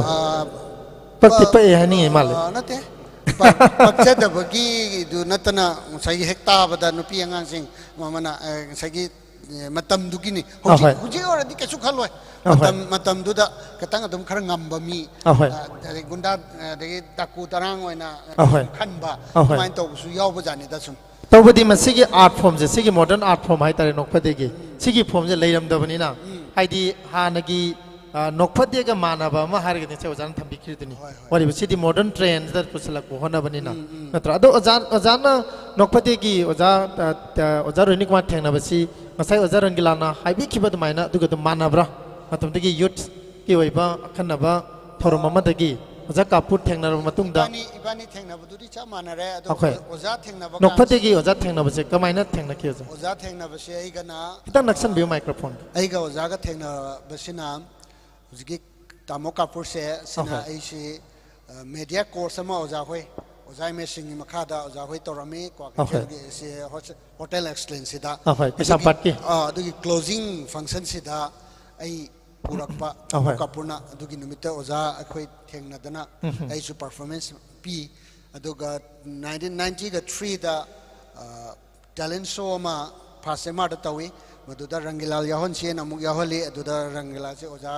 मायना कोई पुन अमुक थेंगनरे 1994 ददी ओजाना नोफदे तबसेना हौबुदुदा दुम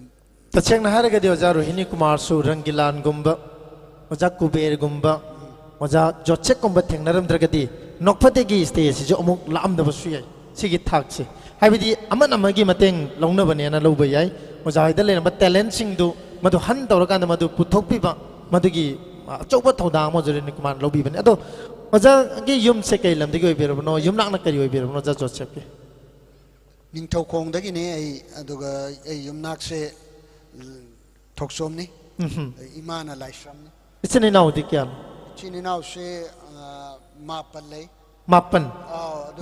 क्या सुबह इमाना पोकपदना खोय हुमने कई है नो दना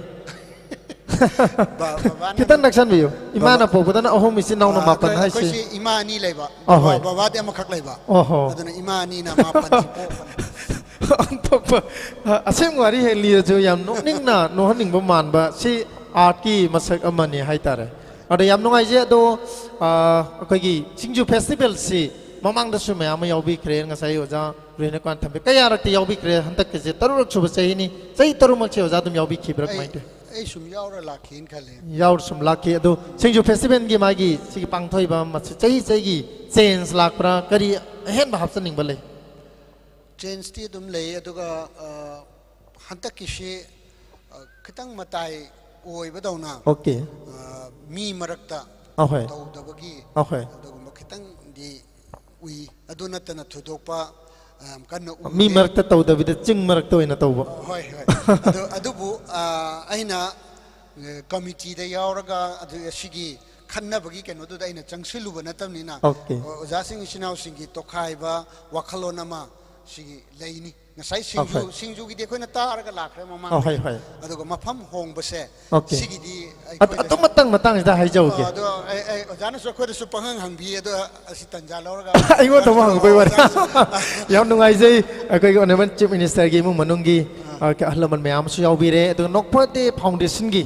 masi cultural foundation gi president ju oja ibo choubasu khoi mang da lengsin bidal lebe bani phambak tegi kai khon buchari aduga chumme mayamna namai khoi de jo haibi ba pone hangang gi marging da to basi mi tin ba wat kani changbagi magi sidagina hangang gi khul tar sen si bo si walking distance wera ga su around 1.5 kilometer gumba adu maino oiram gani na pane adu haidi be area si khung na la ga di kitang wa ba adu athap de la ga di masai gi lambi je yam toina chatpa mafam ju oi dam ni na khang da bagi sorong maya matai maya du wera ga di hen na mi tin gani haibasi yam haibi अदुबो अखोइना committee ना कुपना खन्ना जरिबदी इबुदो मार्जिंग की मसाई कोलसी मसी honourable chief minister Shri Nongthombam Biren नसु याम अचौबा मालेंगुना ओनी की हरप मरिबा लमदमसता ख्वाइनि की चाव स्टेज युमा सेमगतबा यादे हाइदना सेमगलकपा अनि चुबदा इबुदो मार्जिंग की महाकी करी हाइगनी मागी मसाई कोलसे मफमसते मणिपुर की काचिन कोया अमदि मालेंगे मियामना मफमसते लाग लाई खुरुमबगी तंजाम सु पीननबगी इबुदो मार्जिंग खुबंग कनब लुपना सु होनबीबा मसिना मरम कांदा इबुदो मार्जिंग खुबंग कनब लुक kai koi kopna khana jara kanda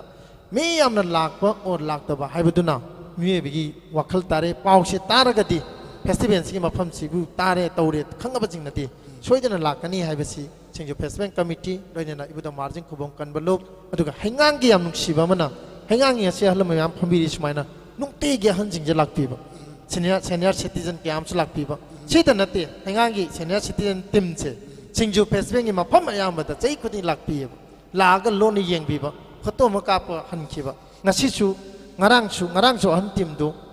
chai mangai mamangda singju festival da kap ke photo do puraga koi matam do kap ki bani haidana lakpiba adumaina lakkiba hanjing dugi minung siduna amadi bu do margin na kobi rakpani ekhoi gi committee se aduna singju festival ngasi yengbiriba agi oja Joseph na haibiriba sini mayam matai kitang oi malle na hairiba se masi yamna chumbo wafam ama khangni tawbu singju festival committee nadi singju festival je tawraga koi income generate tawrani festival se tawraga koi anova ahenba amount khara koi collect tawraga koi lanai goi ba chakha thorang tawrani haibi wakal leijadaba koi mafam sida laaga mayamna laaga ibudogi thogal tawba mafam sida laaga ibudoda khoiram jaba aduga honorable chief minister chankaliba margin ge hangang chingche masidani haiba aduga complex samasida chauna ibudo margin gi polo complex samgalibase sini aje mayam da sak takning basina ahanba pandam moira kanda mafam da sinjabani honorable cm se aina suyam thagachai maramdi hantak sangai festival chuchanpur da khoi yaugi de moirang khono yaujei aingang yaujei aduga hata kangjei bung yaujei chuchanpur khaktang yaujade sumaina sinbi bodo khoi Sangai festival silamdradi mafam sida ai Sangai don ahan boy gibra laktas oiki yam nungai je hadi akoi je koi ba chatkandaba hadi program oina ayam ba chatpanina koi boina di kya chatpa phangde aduna Sangai festival da sonda lakhibudu da nungai gi adu ngasi amuk lakpudo aduda nahan Sangai festival de ngasi na khatang amang na lai yam nungai aduga pau sum laujabada ngasi sumia sumyamna Tili, adubu ngarang sum fazana tili hai aduga yam thajada badi New Year de mi lising manga gi mathakta tinki oi hana khalli hai adubu New Year numitu di mi yam la mi lising manga gi mathakta laki aduna matai oibudo matai oibigi kanabase haidi lakning eba ibudo margin hai ta margin ta chatning bado madu eagerness ikhok lang bado ma leiba masi punamak sigi credit pun namak koi thok pa gum su yam pam ba matam ni oh hoi hoi koi thok pa ge du anu ba sahi lak bagi yam nungai jai agi oja kuber kai sam oja rangilan laisram adagi oja joseph thokchom chumi ko akoi oja ahom siga ngak interact tawjari basi tachek namak oja sing je kari lam dagi no kadai dagi no ngasai isin naw gi sak tak pigi khuta ka do thokna nungsi gare adu mayam na suwa law no piri sini adna shumai na SINGJU Festival Committee gi mai ke digi amukanna leipak mayam da amadi hengang gi mayam da amadi lengak da ekoina approach tawjaning ba wafam amadi festival ase cooperation PBU haiba sikatang pijage makata badi oja homda sinajari thank you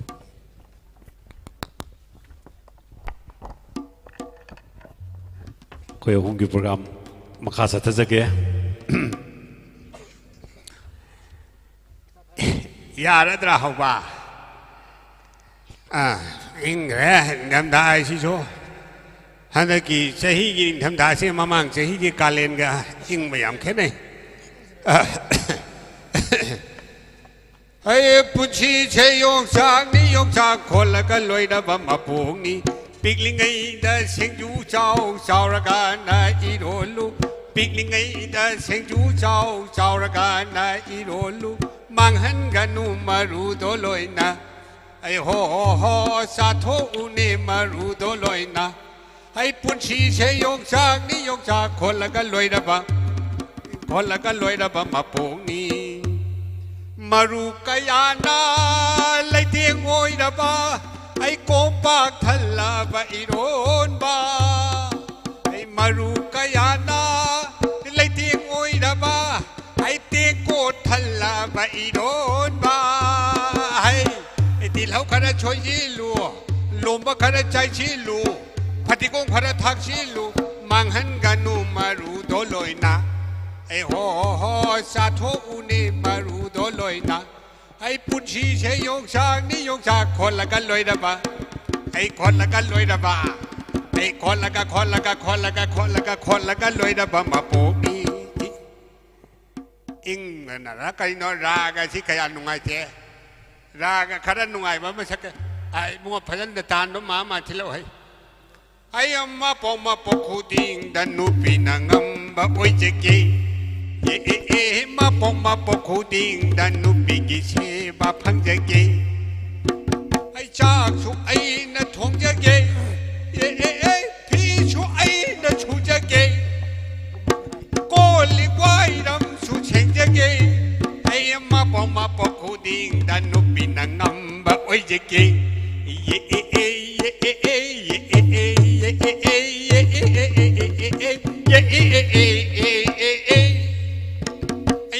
ma po khu ding na ma po ai ma po ai ma po ai ma po khu ding da no pinangam ba oi je ge tao đi xem này con đá sẽ cái xây này rồi đó pa dai ni si ot de ita ai ma ita rồi ya de je cái đâu đây tao cái gì yai phare hai da dong ni yai phare hai đó tụi yai phare ita mayam pun ma yai phare ra se nè dia ita nó tao bị mình si bua xây sắc bị làm gì bữa san ta làm gì bro thôi cô wa bu hai da tao bia ita xây sắc na san ta làm ba hoi nè ita cái xây sắc tụi ta mi cái sẽ cài cho xiên bây giờ ba san cái sẽ cài cho xiên bây giờ ba con thô cái yao đi ita xiên này mà thầm mi say hai đi đó hầu như cái này mà thầm mi say gì đi con phát ra suy giả lao bao bu hai là đi băng ta lắm đi ita hai tao bia ita nô sang cái tuần tàu bay coi gì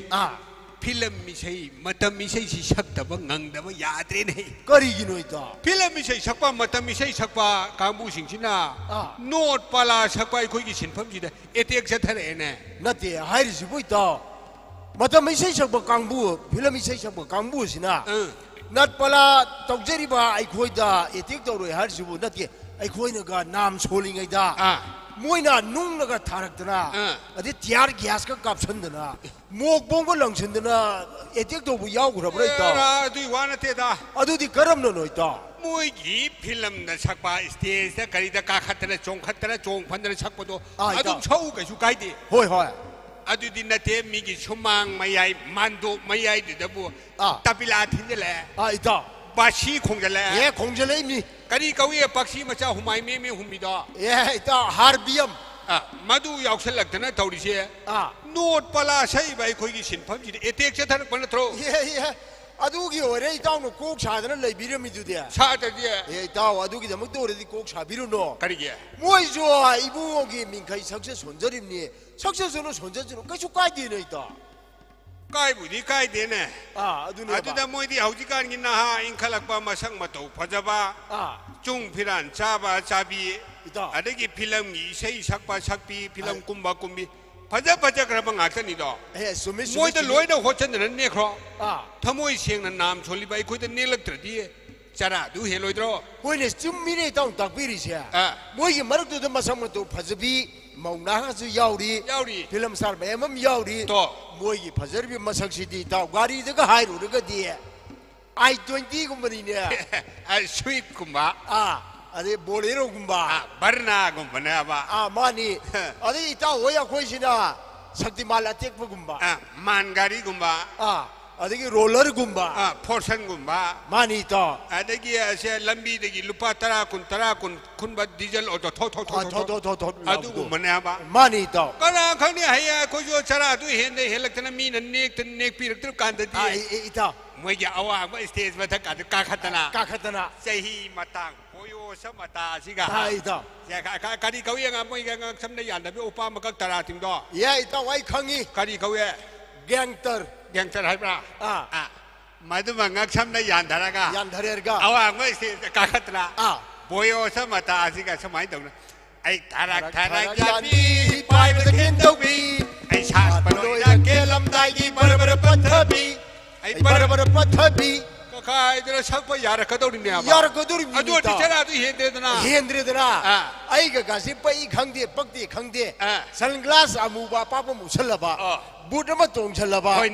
อะไรกี้ช่วยเสียคุยช่วยตัวเลยเบียเสียน่าสิงเจ้ามวยนี่ก็ช่วยผู้ที่เขาไม่ยากสิกี่ตัวยอดมารีมายันถึงแต่หุยคุณน้องมันบ้ามาผู้ที่เขาได้ยอดลีมยามมาดูนะยันมาดูมามิงไอ้ขังอีก็ดีเชลเลนส์เซเลนส์ไม่ยันเท่าไรบ้าอะไรกี้อีเจ้ากี้ว่าสิอุปกรณ์มากัดตราติงบิดอเกงเทอร์ดอเกงเทอร์ดมันไปเฉลยระกาไทยไม่นโรลีโรนไทยไม่นโรลีโรนไทยไม่ไอ้นายบายนตาเดนายบ้านนังนตาเดไอ้นายบายนตาเดนายบ้านนังนตาเดไทยไม่นโรลีโรนไทยไม่ก็ไงนี่สักยาดูริมนี่ยาดูริมนี่โอ้ยใครหน่วยบัวเชื่อชิงแกนั่นเพิ่มดูเปทลีชิงแกมาสิยาวแต่สุดยาดบ้าไอ้เจ้าเด็กคนละมันเลยเด็กคนละมันเลยอาจจะเปทลีสิยาวยาดนะน้องไอ้ตาบ้าอาจจะสุ่มเปทลีชิลละกันเลยสุนัขยาบัมบิ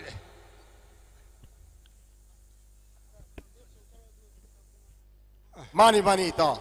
ไอ้เนี่ยอาพอพูดถึงเรื่องก็ดีนุ่งไงเนี่ยตาบุตรไม่เนี่ยตาเลยนะชีชาลาวเดียวบ้ายาริมนี่ต่อไทยไม่กันชักไปยาริมนี่ชนไอ้พี่ให้บนนั่งดูอันนั้นเราใช่ไหมเช่นเดียวบ้อันนั้นไงคนน่ะไอ้ที่ไหลดีอีเท่านั้นเลี้ยงไอ้สิบัวไอ้อีจานุป้าดูเป่าให้น้ำร้อนจุ่มนี่ต่อไว้ในไหลเช่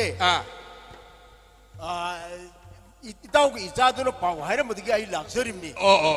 อะตัวอีเต้ากีจ้าตัวที่สักที่อยากตาขลินะใครตัวนั้นกันมาดูวาระตัวที่ยารุยคุยต่อใครตัวนั้นกันบ้าอีสัมจันนะจุ่มนะจำไม่บ้าคุยบาจีโดมาช่างกับหมูเตะอะตัวจำไม่บ้าเราต้องไล่คุรมบิดูเราเย่นะให้เราดีไปดูนะอะตัวให้เราชวนจะใครก็ให้เราเดี๋ยวบ้ามาเดียให้บุตรให้เราเมย์อะตัวมันอรุยมันตาเราไม่เชื่อนุ่งไอ้กินเลยเฮ้ยเอาดูงั้นสักทีมันหายแล้วไม่ใช่ดูดิไอ้ยังไม่ยอมเจริญกินเนี่ยค คุราฮุโมสินิดระ อิจานุปานา ให้เรามีนี่ต่ออะไรไอ้เต้าเนี่ยคำบิดตรงไอ้เดี๋ยวฮุโมหาที่จะสาววีไอ้ที่สาวรักก็ดีไอ้น้องตัววีฮุโมตัววูลีวันนี้บ้านอ่ะฮุโมเนี่ยให้เราไม่ได้กี่เชี่ยฮุโมไรสูงที่ไหนต่อคุณจะหันเดี๋ยวมันจะกี่ไล่นี่เนี่ยก็อย่าเดี๋ยวนั้นชาวไม่อยากจะชาวหรือที่ฮุโมไรจุยกันชาวแต่สมมติฉันฮุโมจุเลยนะจิ๊กกำเดาไปต่อให้เดี๋ยวห้อยอาจุดที่ฉันพาเขาโทรกินเนี่ยยายเนี่ยต่อยายเนี่ยเขาโทรปีโรเนี่ยไอ้เขาโทรกี่กูไอ้ตัวมัวโอ้ตัวมัวขนาดนั้นเฮ้ยยังวะเนี่ยมาป้า的苦没有คน大声的ยังไงบ้าไอ้นี่นะเฮ้ยไอ้บุกขนาดนั้นเฮ้ยก็ยาวตัวนู้นนุ่งชีโร่ตัวนี้ตัวนี้ไอ้ที่หน่วยนาป้าเด้ออาดูน่ะพายต่ออาดูน่ะพายชนแล้วไอ้เจ้ามาป้าน่ะกูไม่ได้คุมไอ้คนด่าสินุ่งชีดีเป็นเจ้าห่วยเนี่ยต่อแล้วจะมาข้าราชการบิวกูอิสตอริชิโอเนี่ยมาสักสิกะไอ้เนี่ยเขาสินั่นน่ะตาเนี่ยทุเรศสิตามาจริงๆคุมตัวหันทางกันทั้งไงไรเนี่ยก็น่าโน้มกูเลยไอ้บุ้งว่าใครเจ้าได้ฮะโอ้หุ่ยเราวิตัวเนี่ยไปชาทาเองเนี่ยพันนี่เท่าไปชาทาไปได้ค่อยชาวดิโอ้เดี๋ยวมาชิงที่ชุนันเลยบุ้งว่าเขาเรียกมุนอะไรกันใครเจ้าเล่นลูกแกไปมุงดาค่อยมุงกันเนี่ยให้แม่มั่มเลยเนี่ยไอ้หาดูดีเนี่ยบ้าไปชานะเท่าเลยแต่ชุดชินพม่าพังอีกอย่างพายไงก็ให้นี่ก็ยังพาลมีมันนั่งเดียไอ้ตรามันน่ะให้ลาบ้าไอ้มาปนมันน่ะให้อัมมอมดูก็ให้อาหุมมันเนี่ยให้โฮโมมาโนโฮโมเนี่ยให้สิไอ้งูเดียบ้ามาเชี่ยวได้สาวก็จะวิสาวก็อยากเดะcontrol ไอ้ใช่ว่าตาสิพันดุมนุงไงดินเฮไงก็ให้ยิงจริงดูนั่งลาบันนี้อามุมนี่ดินั่งก็ไม่ขังอีบ้าได้นะขังอีได้บ้าตามุยพาตาแกบ้าจีกีกุยกุกนะบ้าคูร์ดอดูดัตวงบ้าหิงใครดอดูให้ยิงลาบ้าโอ้ยระมันนี่จมนี่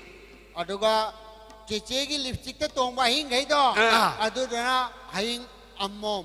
สวยระมันด้วยยัยนี่นั่งหรือยัยเนี่ยไงก็ให้ยิงโฮโมดินั่งก็ไม่ขังอีอดูประวัติบ้าจีกีคูร์ดมาคงนามา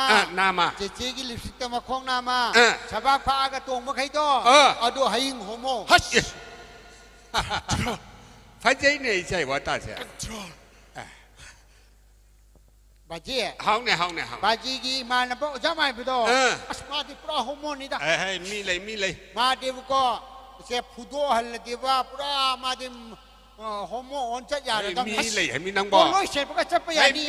ป่านแล้วยาวไปอย่างนี้มีเลยให้มันเนี่ยขนาดนั้นเลยให้บอกน่าไม่ถูกได้สิเลยดิฉันข้ามกันน่ามีบ้า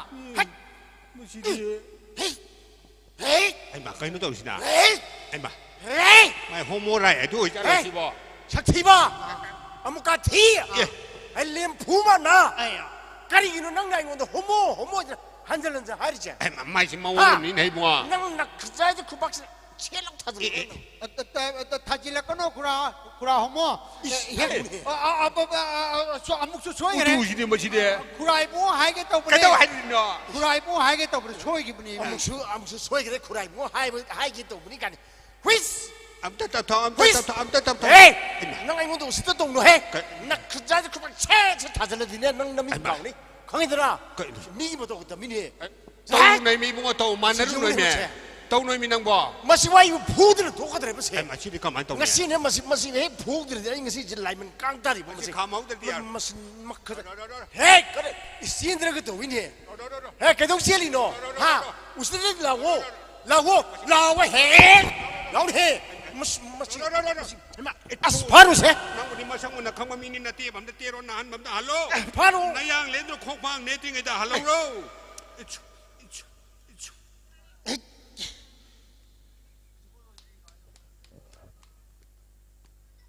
อิตาฮันทาร์บ่ฮันทารีตาว่าขันตาร์ไม่บ่ตารีตาแล้วที่ตาหน่อยกี่ละวายเดี๋ยวอิชิงทาร์กบรก็อิชิงนั่นที่ก็ยิ่งอิตามันตระกำทำให้ตินยาวขึ้นบ่ โอ้ยเนี่ยละวายสิอิงเหล่าเวียนคันลีเนี่ยต่ออิงเหล่าปะอิงเหล่าเนี่ยอันนั้นเนี่ยหันเด็กตัวนี้เท่านั้นว่าขันตาดิโตโอ้ยต่อไอ้บุตรกันนี่ตัวเมื่อกี้ขโมยนะหายดูดิฮะกันนี่ตัวเมื่อกี้หายดูดิบ้าไอ้บ่หายนิ่งเลยนิ่งสิดา咁都未到。家都把那ใจ你们套别。哦，好似叫做ใจ你啦。家都把话你们呢？但咁都會。那把那ใจ那個話別人的呢？มาทุ่งชาติเท่าวิปังงี้ให้มางามกับตาคนอามาต้องโชว์คนอามาเช่นอัตรางานที่มาตัวนี้เช่ตรงนี้อาจจะปังเนี่ยตัวนี้เช่อาจจะปังสิชิงเดบันนั่นตรอเอาสิ่งที่ปังไม่ยาดรำนี่เฮ้ยเอาสิ่งที่ปังที่เนี่ยนั่งมักจะคิดนี่ขังกับบ้าอันนี้ปังกับบ้าเอาสิ่งที่ตุ้มชิงเดร์ฉันไม่ได้น้อยนี่จังนะไอ้ที่ทำปังปังมีเท่านั้นนี่ไอ้ที่ผ่านสบัดต้องมีคลาส5 pass นี่โอ้จานะตาคุยไป history की grammar की अंक की geography कीไอ้น่ะเขามีบ้างกันเลยมันนั่นเองไอ้น่ะขังนี่บีนี่เอมีนี่กายน้ำมุขายนะที่คาราสุภาพะโอ้โหนี่ต่ออันนี้ก็คลาส5 pass นี่กายน้ำมุขายแต่ละการสุดตัวนี้ตัวนี้ไอ้พาร์นั่งนักคลาส5นี่กายน้ำมุขายตัวนี้ต่อนั่งหารินาวัยโอจาระตั้มบีรกป้าสิ่งตัวอันตะกาวดีล้วนขังงี้ยิงสิสินะตรอgeography ไอ้กาวบีมันสุกาวดีพาร์อะดูดีไอ้นังวันดาวางขระหังตาเนี่ยมาเสียงงี้ตาขัดดิหังมุนดาไก่ชุกหังมวยตาเอะไรต่อมาคลาส5เนี่ยยามสองทุยอันนั้นไอ้หังเกียบะใช่ไหมมันเป็น history เด็กหังเกียมณีปูร์กีมาไรบางนิ่งมาท่องนะพบะมีโอ้ยขรีมามีองตาหรอबीरती के नजी थंगान जनरेन पौना पर जबाची यादोनंग इराबोट अशी न चिंबा अशी ती सुमनी नहीं तो यहाँ पर तो सुमना है आई ना खंगी जैसी तो नते कि बाजार की कंगे बुंग मनाक दले रिबा बंगला ममांग दले रिबा बीरती के नजित पाक है तो मतौ करम ना बीरती के नजित पाक को ही बगे अशी जो आई खंगे आवा खंगे दे हाई वही पाता हाई रो हुआ जुबराज तिके नजिना सगोन तोंग बरेगी सगोन जी तोंगा सुम थाउ दने लाख पछे गुडु थोड़ी बा सुम थाउ पे ओवर ब्रिज का से लान दने थाउ दने लाई तिके नजिना ओवर ब्रिज लाला सगोन थोड़े ऐनी ने होई नहीं तो अटे दी वो जुबराज तिके नजिना खले अस आई सगोन से वाले हुमांग कांगे न माने खले वानी थाउ भी ओवर ब्रिज दी तोंग मनीना माने मनम पोन मनीना वाताम ने अब वाताम ने अटे दी वो जुबराज तिके नजिना आई सगोन से वाले हुमांग कांगे ऐसा द खाम के पाक तो के न माने खाम का पाक तो रो का थम्मी मफम दो अदुनी तिके नजित पाक है सी ओ हरी तिके नजी की सगोन जी वारे न खाम का पाक तो रो का थम मफम सी तिके नजी पाक कवे बा हाई नहीं तो अदुदी Indira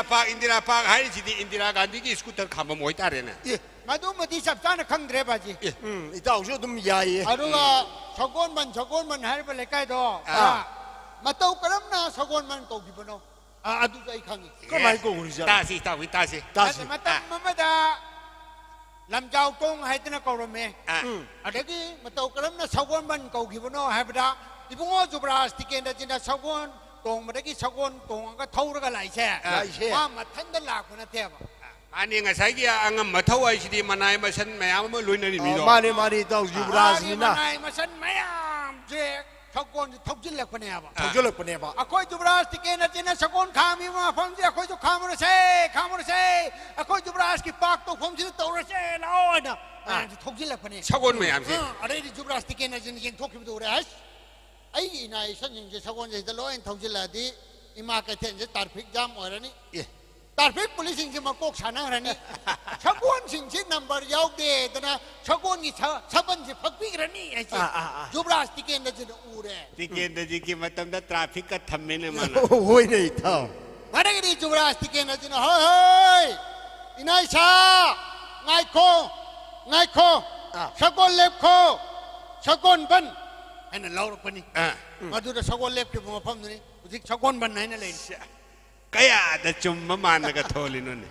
adidi sagon na mamai olaga leiba mafam de sagon mang hai tare ne ai bata badi ne baji sagon na maning olaga lerega na sagon ning sagon na mamang olaga sagon mang ai bata bani ngang na ba ngamoy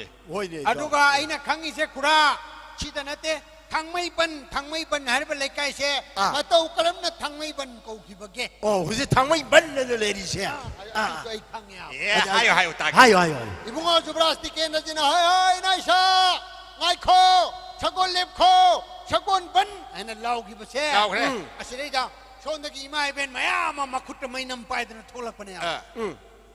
เฮ้ยแต่หน่วยไม่เป็นไม่สิที่มาขุดไม่นำไปแต่โทรเลยสิที่มวยที่บันดาร์นาบล็อกเก็ตกี่ว่าขันดักขันกระมันเนี่ยมวยน่ะเอลพีกี่ว่าขันดักขันกี่พอไอ้ตาระกตีบิลล์หุ่นเชงวันน่ะพาสโต้ไว้น่ะใครที่เลดีคำตรงนี้ที่จูบราสติเกนนะจีน่ะขันลิมีสิ่งนี้นะกองทัพอะไรกันอะไรนี่จูบราสติเกนนะจีน่ะสิที่เฮ้ยไม่เป็นสิ่งง่ายข้อทางไม่ทางกะละคินูทางไม่บันเล่าปะเนี่ยดูดักกินเองสิพาวทางไม่บันไหนนั่นเลยไม่เป็นย้ำจุ่มประมาณให้นบุโทลีเนี่ยโอ้ยเนี่ยเจ้าโทลีเนี่ยพาร์อะดูดินั่งอันนี้โจกราฟีดิ้งหังเกโก้ไซโคลนก็ได้บุกวีหังดับรักคุราดาโอ้ยอย่าให้รู้เนี่ยคมตาแกหังอินนั่งวันไซโคลนไหนสิที่คุราไซเคิลเลยนั่นนะบ้าเบ่งตะกี้เราบ้าหลวนดูปูไซโคลนกวีเฮ้ยไซโคลนก็ได้บุกวีกันใช้กันเลยนั่นนะบ้าเบ่งตะกี้เราบ้าหลวนดูไซโคลนกวีไอ้นี่เบบี้โลนหายสิอ่างปกกี้เบ่งตะกี้หลวนเราโอ้ยตาเนี่ยโอ้ยไม่ตาบันนี้เนี่ยบ้าจีมาสุมาไม่ตะหลวนหายปั๊มยาวจุ่มเลยเฮ้เจ้าสิยารีจะมากับมุหังแกรอมบัสก็ได้บุกวีรอมบัสคุราข้าดูบ้าหังมาที่อาตบรอโอ้ยเนี่ยหังกับนี่เนี่ยอะไรโบหังอ่ะตั้งกี่โรมบัสใช่ตุที่คุราโรมซิตี้เดเชลีบัสตุบุโรมบัสกวีนี่คุราโรมซิตี้เดเชนบัสตุโรมบัสกวีอันนี้เดโคลอมโบเดเชนบัสตุโคลอมบัสใครให้ตาเรนให้ไปตาบันนี้บัสเจียมีกวาตีเชลีที่กวาตีบัสอุคุลเชลีอุคุลบัสโมเรเชลีโมเรบัสอันนี้เดี๋ยวHEINGANGเชียนบอกกันHEINGANGบัสไอ้ตาบันนี้ไอ้มังนะบ้างนะบ้างจะได้เท่าพี่งามโอ้ยเลยตางามวยพาร์อามาก็หังแกอันนี้โจมิตรีเด็กโจมิตรีเด็กหังแกก็सर्कलเลยจีขังยี่นะसर्कलเลยจีโคโรโคยบ้าไซเคิลจักรยานดูไม่นะโคโรโคยบ้าसर्कलกี่ไม่ใช่พาวน์สิ่งนี้มาเลยอีดอกรีกวีให้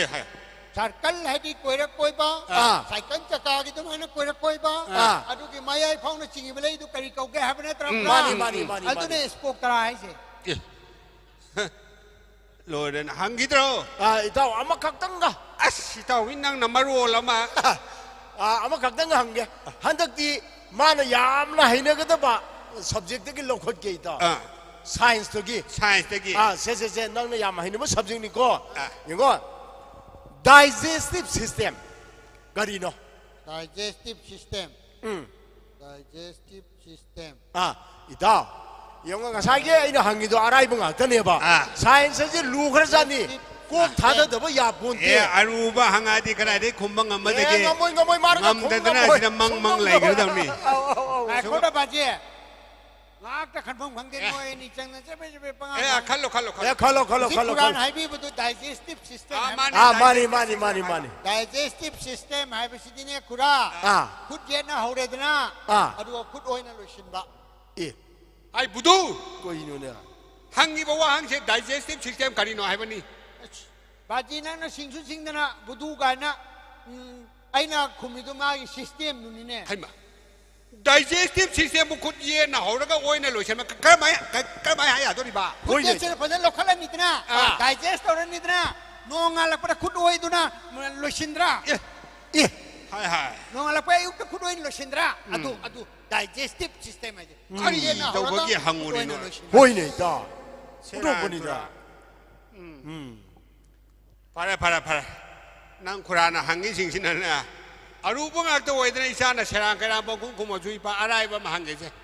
ko muna to isa dia wakan lay man isa muna to ko nung sa ay ba sa sinang kangra hangina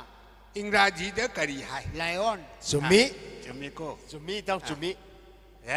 lion hay di ba nung sa hay di ba sa si marum ko pa sara masa po pa sara iba ang dahil pasay niya มาดิชิวมาหังนงไลออนให้แช่มาดิเน่จังเงินได้เลยประชาชนเมื่อกี้มานิงทองเนี่ยบ้าโอ้จุมีมาดิเน่มารุมกองนี่โกกันนี่งาซาปนี่โกกันนี่กุชิรอนั่นนะหังอุบายตัวชาตาใบตัวเลยวางหังประสิทธิโกบัจิยามไล่ปะเนี่ยหังบ้าคุมมาเนี่ยมลูดีดีไอ้เนี่ยสู้สิด้วยอันนี้เด็กคราหังอันนี้ด้วยนี่นักโกงเงานี่กะรีหังตัวนี้บันน้ำกะรีหังตัวนี้บายคอยด่านั่นนะหังมาจะบอกคนน่ะขังแต่บกะรีเลยบ้าหุ่นตัวนี้โนอะดูดีไอ้วางมาหังกันเนี่ยหังอุเนี่ยหัง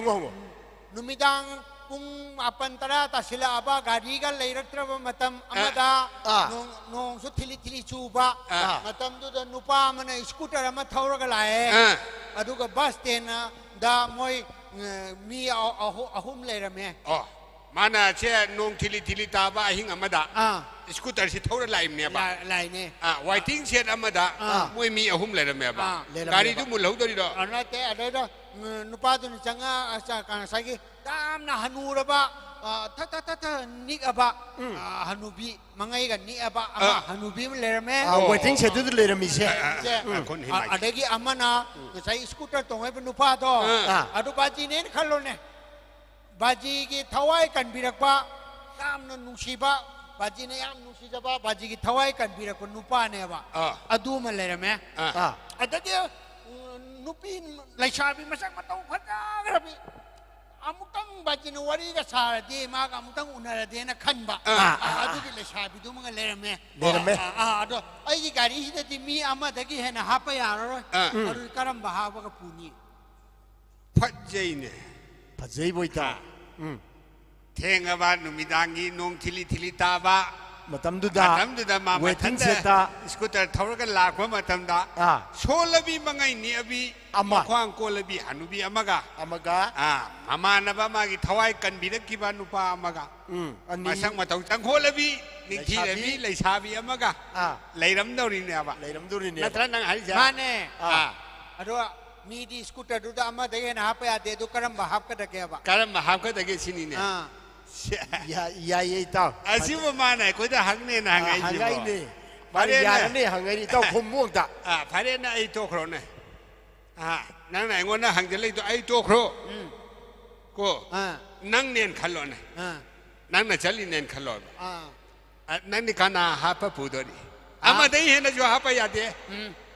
ปูรชมแต่นี้ปูดว่าไอ้เนี่ยนะขันหล่อนเป็นตัวโอ้ขันหล่อไอ้เนี่ยการิสิเท่าตัวนั้นหลักประดาอาหารเป็นไอ้เบรกพารานีอะดูก็สเตียนตัวนี้การิสตามุทลานีอะดูก็ไอ้เนี่ยโชว์เซปูแล้วก็ลากะใช่กี่ไอ้ทวายกันบิดคนอุปาทอะดูจ้าเซโชว์สิไปบิโรเซสกูตเตอร์สิปูบิโรอะดูก็เซฮันุบิเซฮับบิโรดูสกูตเตอร์สิปูบิโรฮันุบิโรฮับเบลท่าอะไรนี่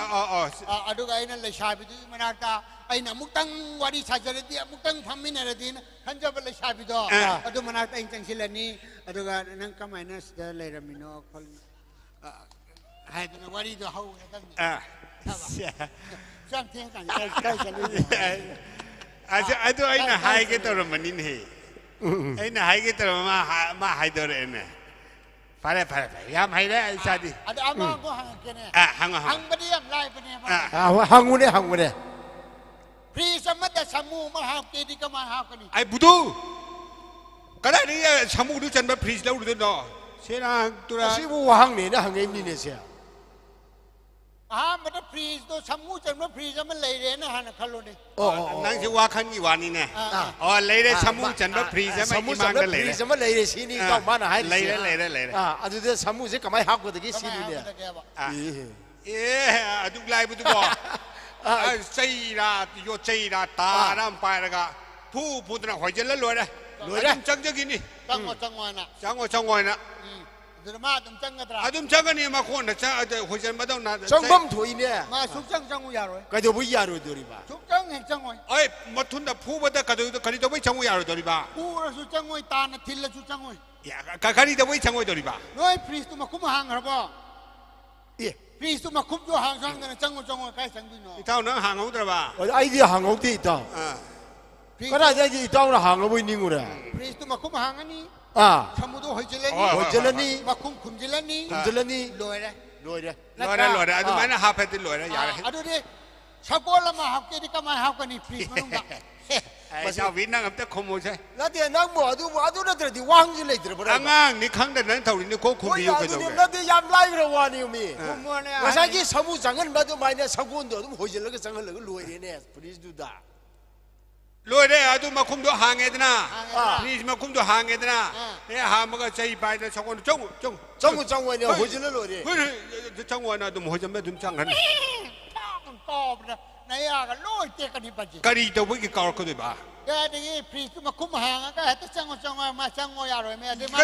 ขังกันก่อก็ตัวนี้กะดีก็ใช้สมุทรสังนี่ดูดีน้อยไงใช้สมุทรเราทุกข์ครับพ่อฟรีมันต้องได้สมุทรเราทุกข์เดียวตัวนี้สมุทรแห่งอูมันจะมานะพักกอบจะเลยนี่ยาเตะกันนี่มีห่างนี่สิเท่าพี่น้องวันนี้ไอ้นั่งคุมหายไปนี่นั่งชัวก็เราโทรเราลอยแล้วดูแต่กะดีเราเกล้ทำมันมีน้ำชมูดูห้วยนี่ต่อไอ้ชมูดูห้วยดูอุดรีเนี่ยชมินั่นเนี่ยชมิอันนี้ดีก็ไม่ตะเวหะก็นกช้างใช้ปัจจินหังบุตรอันดูจังงันกีนิ่งทงเนี่ยหายไปนั่นตราชาพุ่นเมื่อกี้นิ่งทงนี่ไม่มาจานุปามหลวงไงนงชากีข้าพุ่นมันสิน้อยเนี่ยโคโอปะโอ้ยจักรอะไรที่บาจิวชุบะตนพังนั่นแหละซุ่มลาการสิดาใช้มาซานุปาหลวงมั้งสิใช้มาซานุปาสิหลวงการสิดาอะไรที่โอ้ยเนี่ยชาปุ่นมันสิโคโอปะโอ้ยจักรเลยปะก็อะไรที่ใช้บาจิวชุบะอะไรที่ปั้นมาซ้ำเลยเนี่ยที่กุมบีร์ไม่มันเลยว่าปั้นเนี่ยอะไรบาจิวก็มาล้านเงินล้านดับเดียดเลยเป็นนามุงไล่บุตรบ่กุมพีเลยแบบป้าทุดีมัวกุมพีเนี่ยกุมมากกิจก็ไม่ลาลุนี่ฮะอันที่ยังไงใส่กี่จะอุโรกทงชาบันนี้ครั้งเดียวอันนี้ที่ชาบันนี้ครั้งเดียวบ้านนี่ต่อง ำนั้นน่ะเป็นลานได้อาจจะนั่งงำนั้นลานต่างนี่บ้านที่คุยที่ตรงนั้นมีจะไปที่อุโรกทงชานะปนกับสิปูจะปีอะไรดีชิงเลยนะไม่ให้ตลาดนะไปฮีกันเลยปูจะปราบไอ้มาเชื่อแต่สุงหักทุกี้พาไปอุปายไม่ถูกทางเลยนะอาตุกันล้านทุกปตามันเนี่ยบ้าอาตุฮีกันตุปูจะปราบปูเนี่ยจะตรวจสุชาตาเลยนะแต่ล้านแต่ยาแต่ไม่เนี่ยอาตุงำนั่นน่ะบ่โหนงำนั่นน่ะบ่โหนแต่ตุล้านบ้านนี่ก็ฮีกระโดดก็ฮีนงชาตนะอาตุเนี่ยป้งชาตนะล้านดูเนาะอย่าไอ้ที่ทำไมล้านตัวนี้บ้าอีรวยนะก็ตุล้านเลยเลยกุมพีไม่ยอมมารับถุดานี่ไอ้เนี่ยใช้นงใช้ไม่ใช่นุบาลโหมันชาปุ่นมันน้อยนี่จักรให้มันตรอให้มาอาตุกุมพีสิตุลอยจักรปะเนี่ยโอ้ไม่ใช่จะพูดเลยอะไรที่แกสกันนะอามาลักติสิกันนะอามาที่ลักตินะอามาที่ลักติก็ที่นี่เลยบ้าก็อาตุอามาลักติดูกันนะน้องขนาดน้องมาลักติตัวอาตุน้อยขังเรานั่งน่ะวันนี้รีบนี่นั่งขังงำกันนี่ขนาดน้องน้อยนะทั้งไอ้ทำมันก็ใครได้ทำมีบ้าน้อยนะพรีสมันนุ่งดาฮับมีบ้าชาวกวนน้อยพรีสมาคุ้มหางงำเราอาตุหางดับนี้นะพรีสมันนุ่งมาที่ยาวเลยแหละก็ไม่หลวงมันสักคนนี้งำมันนี่มานั่งงำกันนี่ยาเลยเท่าพี่อีตาวารีก็เช่เท่าพี่อันน่ะมาสิขังยางไว้นิ่งๆชาดิบวารีนั่นเต้ากี้อันนั่นนั่งน่ะซากี้ปอกคงก็ตาบสิดรออาศัยกี้มาหลังน่ะมาทำมากี่ว่างามช่างมานั่งงามโทรแบบมาได้จักรีไม่อาที่อีตาอาไปได้ชาดันเลี้ยงมาถึงมันนาบักก็ตรมมาดูร้อยพับไว้เห็นนี่ไอ้น้าจิพาร์นะฮะแล้วก็หัวเรนอุจามาไปสักครั้งก็มูฮาวเรนนะฮะแล้วที่ก็ไอ้ที่อยากจะรวยอาดุนอุจามาไปเลยยังไงด้ามันตระกัดด้วยให้ตับพัฒนาการมาแล้วก็ดีอ่ะบ้าแล้วที่ให้แต่ว่ามันตระการมาแล้วบ้าเชี่ยอีตาเวียน้ำเสียแค่ชุดเลยบ้าน้ำแล้วที่เสียตาไอ้คนนั้นน่าดิใช่เจ้ากระดาษกูมันกงจะมาส่งมาดิเช็ดกายที่นั่นลาบะอีสิเนี่ยให้ตัวช่างกังโอ้ชินเท่านั้นลาบะด้วยอีมันตรสินชูเด็กกำมือเนี่ยอากายมันกงเช็ดตับนับสันนี่ชินเท่านี้ไปอีสิขังช่วยใครนี่ตาไอ้ยาสักทีเลยครับมันตรนู้นยาดูนี่ตาคอยบาจีโอ้ดงชิงกิเตระก็ได้ด่าโอ้จ้ามาไอ้พวกนี้มันตรสินมีเต็นเจอร์ไอโอดินกุมบ้าจิตโตนกุมบ้าแต่กี้เย็ดตุ้มกุมบ้ายาวเป็นมันตรนี่มีบัดนี้มาซี่ยังไงมาซี่ยังไงนะหายบ้ามาก็ดีนี่ตัวมาซี่ยังหันชินะเฮ้ยใครตัวต่อก็ดีน้อยมาตัวต่อก็อยู่นี่ไม่ใช่บ่ก็ดีน้อยมาไม่ใช่มองผมนี่ mana nana thara din nang chai pai bi ya to kam do bai to isa nu pa da chai ni to angang wari ne chai ne tas adu ni dira nang na pa na handak su thina chai bi den ware den na khongra ai chalo lai khom na ba po chai sim to da lang ba lo de poro sakta jiga masak jiga Masih jangan na betul ni tahu bi ay ya kaki leman ni. Hoi ni ita. As ita. Lai kurum masih, lai kurum masih ya yam soi ni. Song ni yang saya sakti leba mantra kam thok ni na.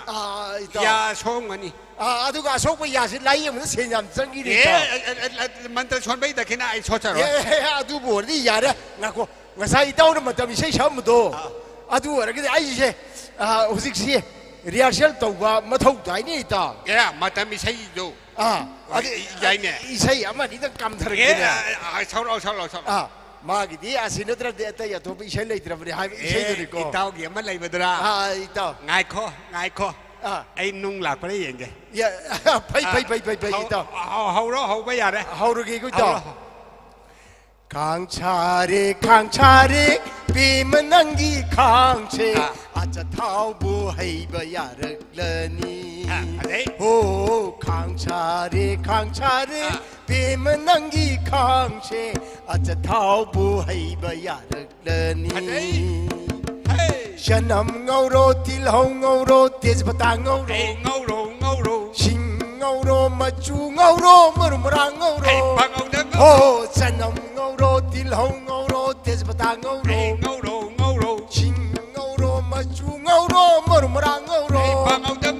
Thum morok nam halu mahau leina ngau khai. Thum morok nam halu mahau leina ngau khai. Sirang si tan ngam sing ge kang chare bimen Sirangi sih orang macam. aja tahu bu hai. Ya deh, toh tahu bi ya deh. Ya deh toh ya deh. Tahu bu hai bayar leni. Ya deh toh ya deh. Aja tahu bu hai bayar leni. Ya deh toh hai mana? Aja tahu bu hai bayar. Ya deh toh hai ba. Hoi. Kari no tahu itu ba. Kau tahu lagi? Cuma saya sakit sawan nama itu loin song thara kau tahu lena. Ya lah, kau sudah tahu lagi tahu. Haji. Boleh. Boleh abra. Posisi singdu surba. Hai yau le, jadi kabut yau le, atum yau le. Kujana hai problem ahum do. Loin mang yau ni baji. Aku nang itu dah kena yau dah malina. Kena lo. Dah sedih siapa calo. Dah kena kasih heta pai kelak pujani yang.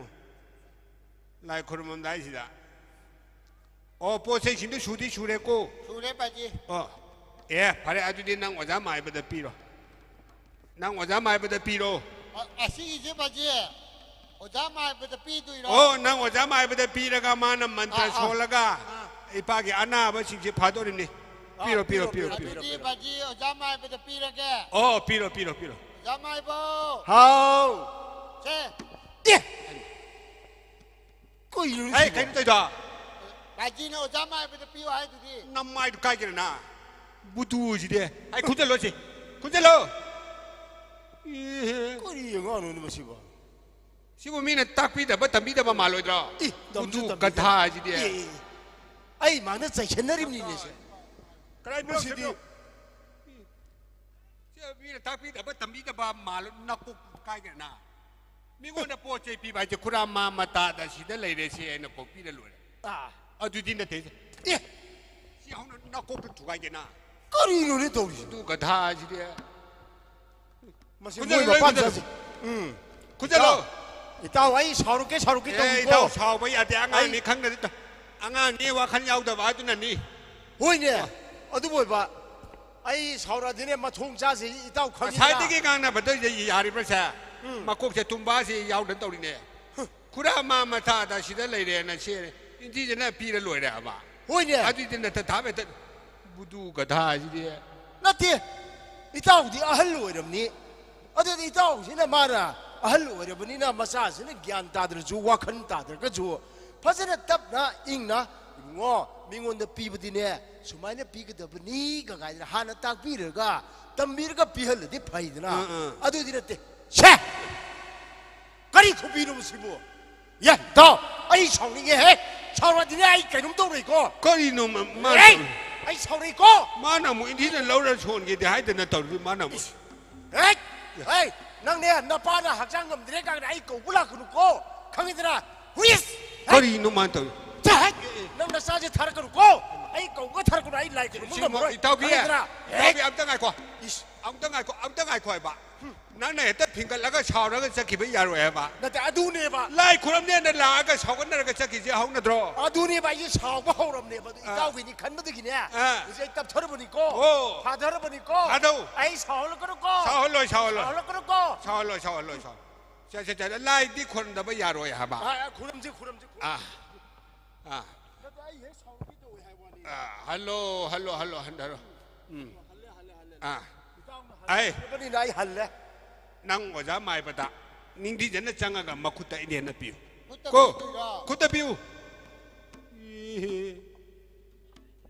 oja mai ba 제 시달래래 kaya dunung sigara ba angang no siya adu mai pi di phaidna adu mai nga sain ta adi phaidna yare sai bo nang na pa ga ma no no adu ko itang sune 나 싸가 만나러노. 이따 위주 이파이 싸가 만나러노세. 코로모 라이 코로모. 뭐가 이게들아. 바레세 있다. 라이 코로모 하러게. 두미 레유고. 두미나 레유고. 헤이 구루. 라이 칼로이 강을 칠라 만이네 셔리. ngasi itaw da leri ba anaba ase. mana mabuksil seng na phajana. 아이고나 하이버 어르거디 마기 아나무세 버려서누 가리고 뭐 많은 마북진제 핵망은 마바 이따오기 아나무세 슈퍼 버려누 가시 싱주 페스티벌 기에 싱주시 짜르게 짝타시 짜르가 아나무세 할로 거기도지 숨차고 내다 숨차고 내다 에 세다 해 싸기를 싸르는 너 족도 해 너 족도 에이, 아이 숨성이게 있고 싸기래 싸로라 너희 뭐라이니네 나 그리기도 보기 안 나블 라이 그럼 돼 봐. 야 짜지 다르거로 해. 아이 마. 해. 지미 훈남니네. 성이 있고 에이, 나는 나 빠르 다르게는 나 그러고 후이스. 자. 후이스 가야 돼. 뭐 참지 가지 하이다를 떠오르세요네. 에이. 에이. 아마 지금 뭐 다르거로. 마이지. 뭐 석싱이야 지가. 예. 해리. kaya pa kage se chawra cha khre lai chola maga dakhina ting de kya nungai re cha ai budu lo na khon jalu chura ba si por la madu sai de thamam ba ya de khong ban da ko amang da chan la ga khong ban kon thong wang mai khong ban da hundo go do ko Thank you very much. Nasigi da maktudi Nokpade Cultural Foundation na koi SINGJU Festival sida kudol tamjaba Nokpade matang sida punamutegi kana de biya thang nisari. Thank you very much.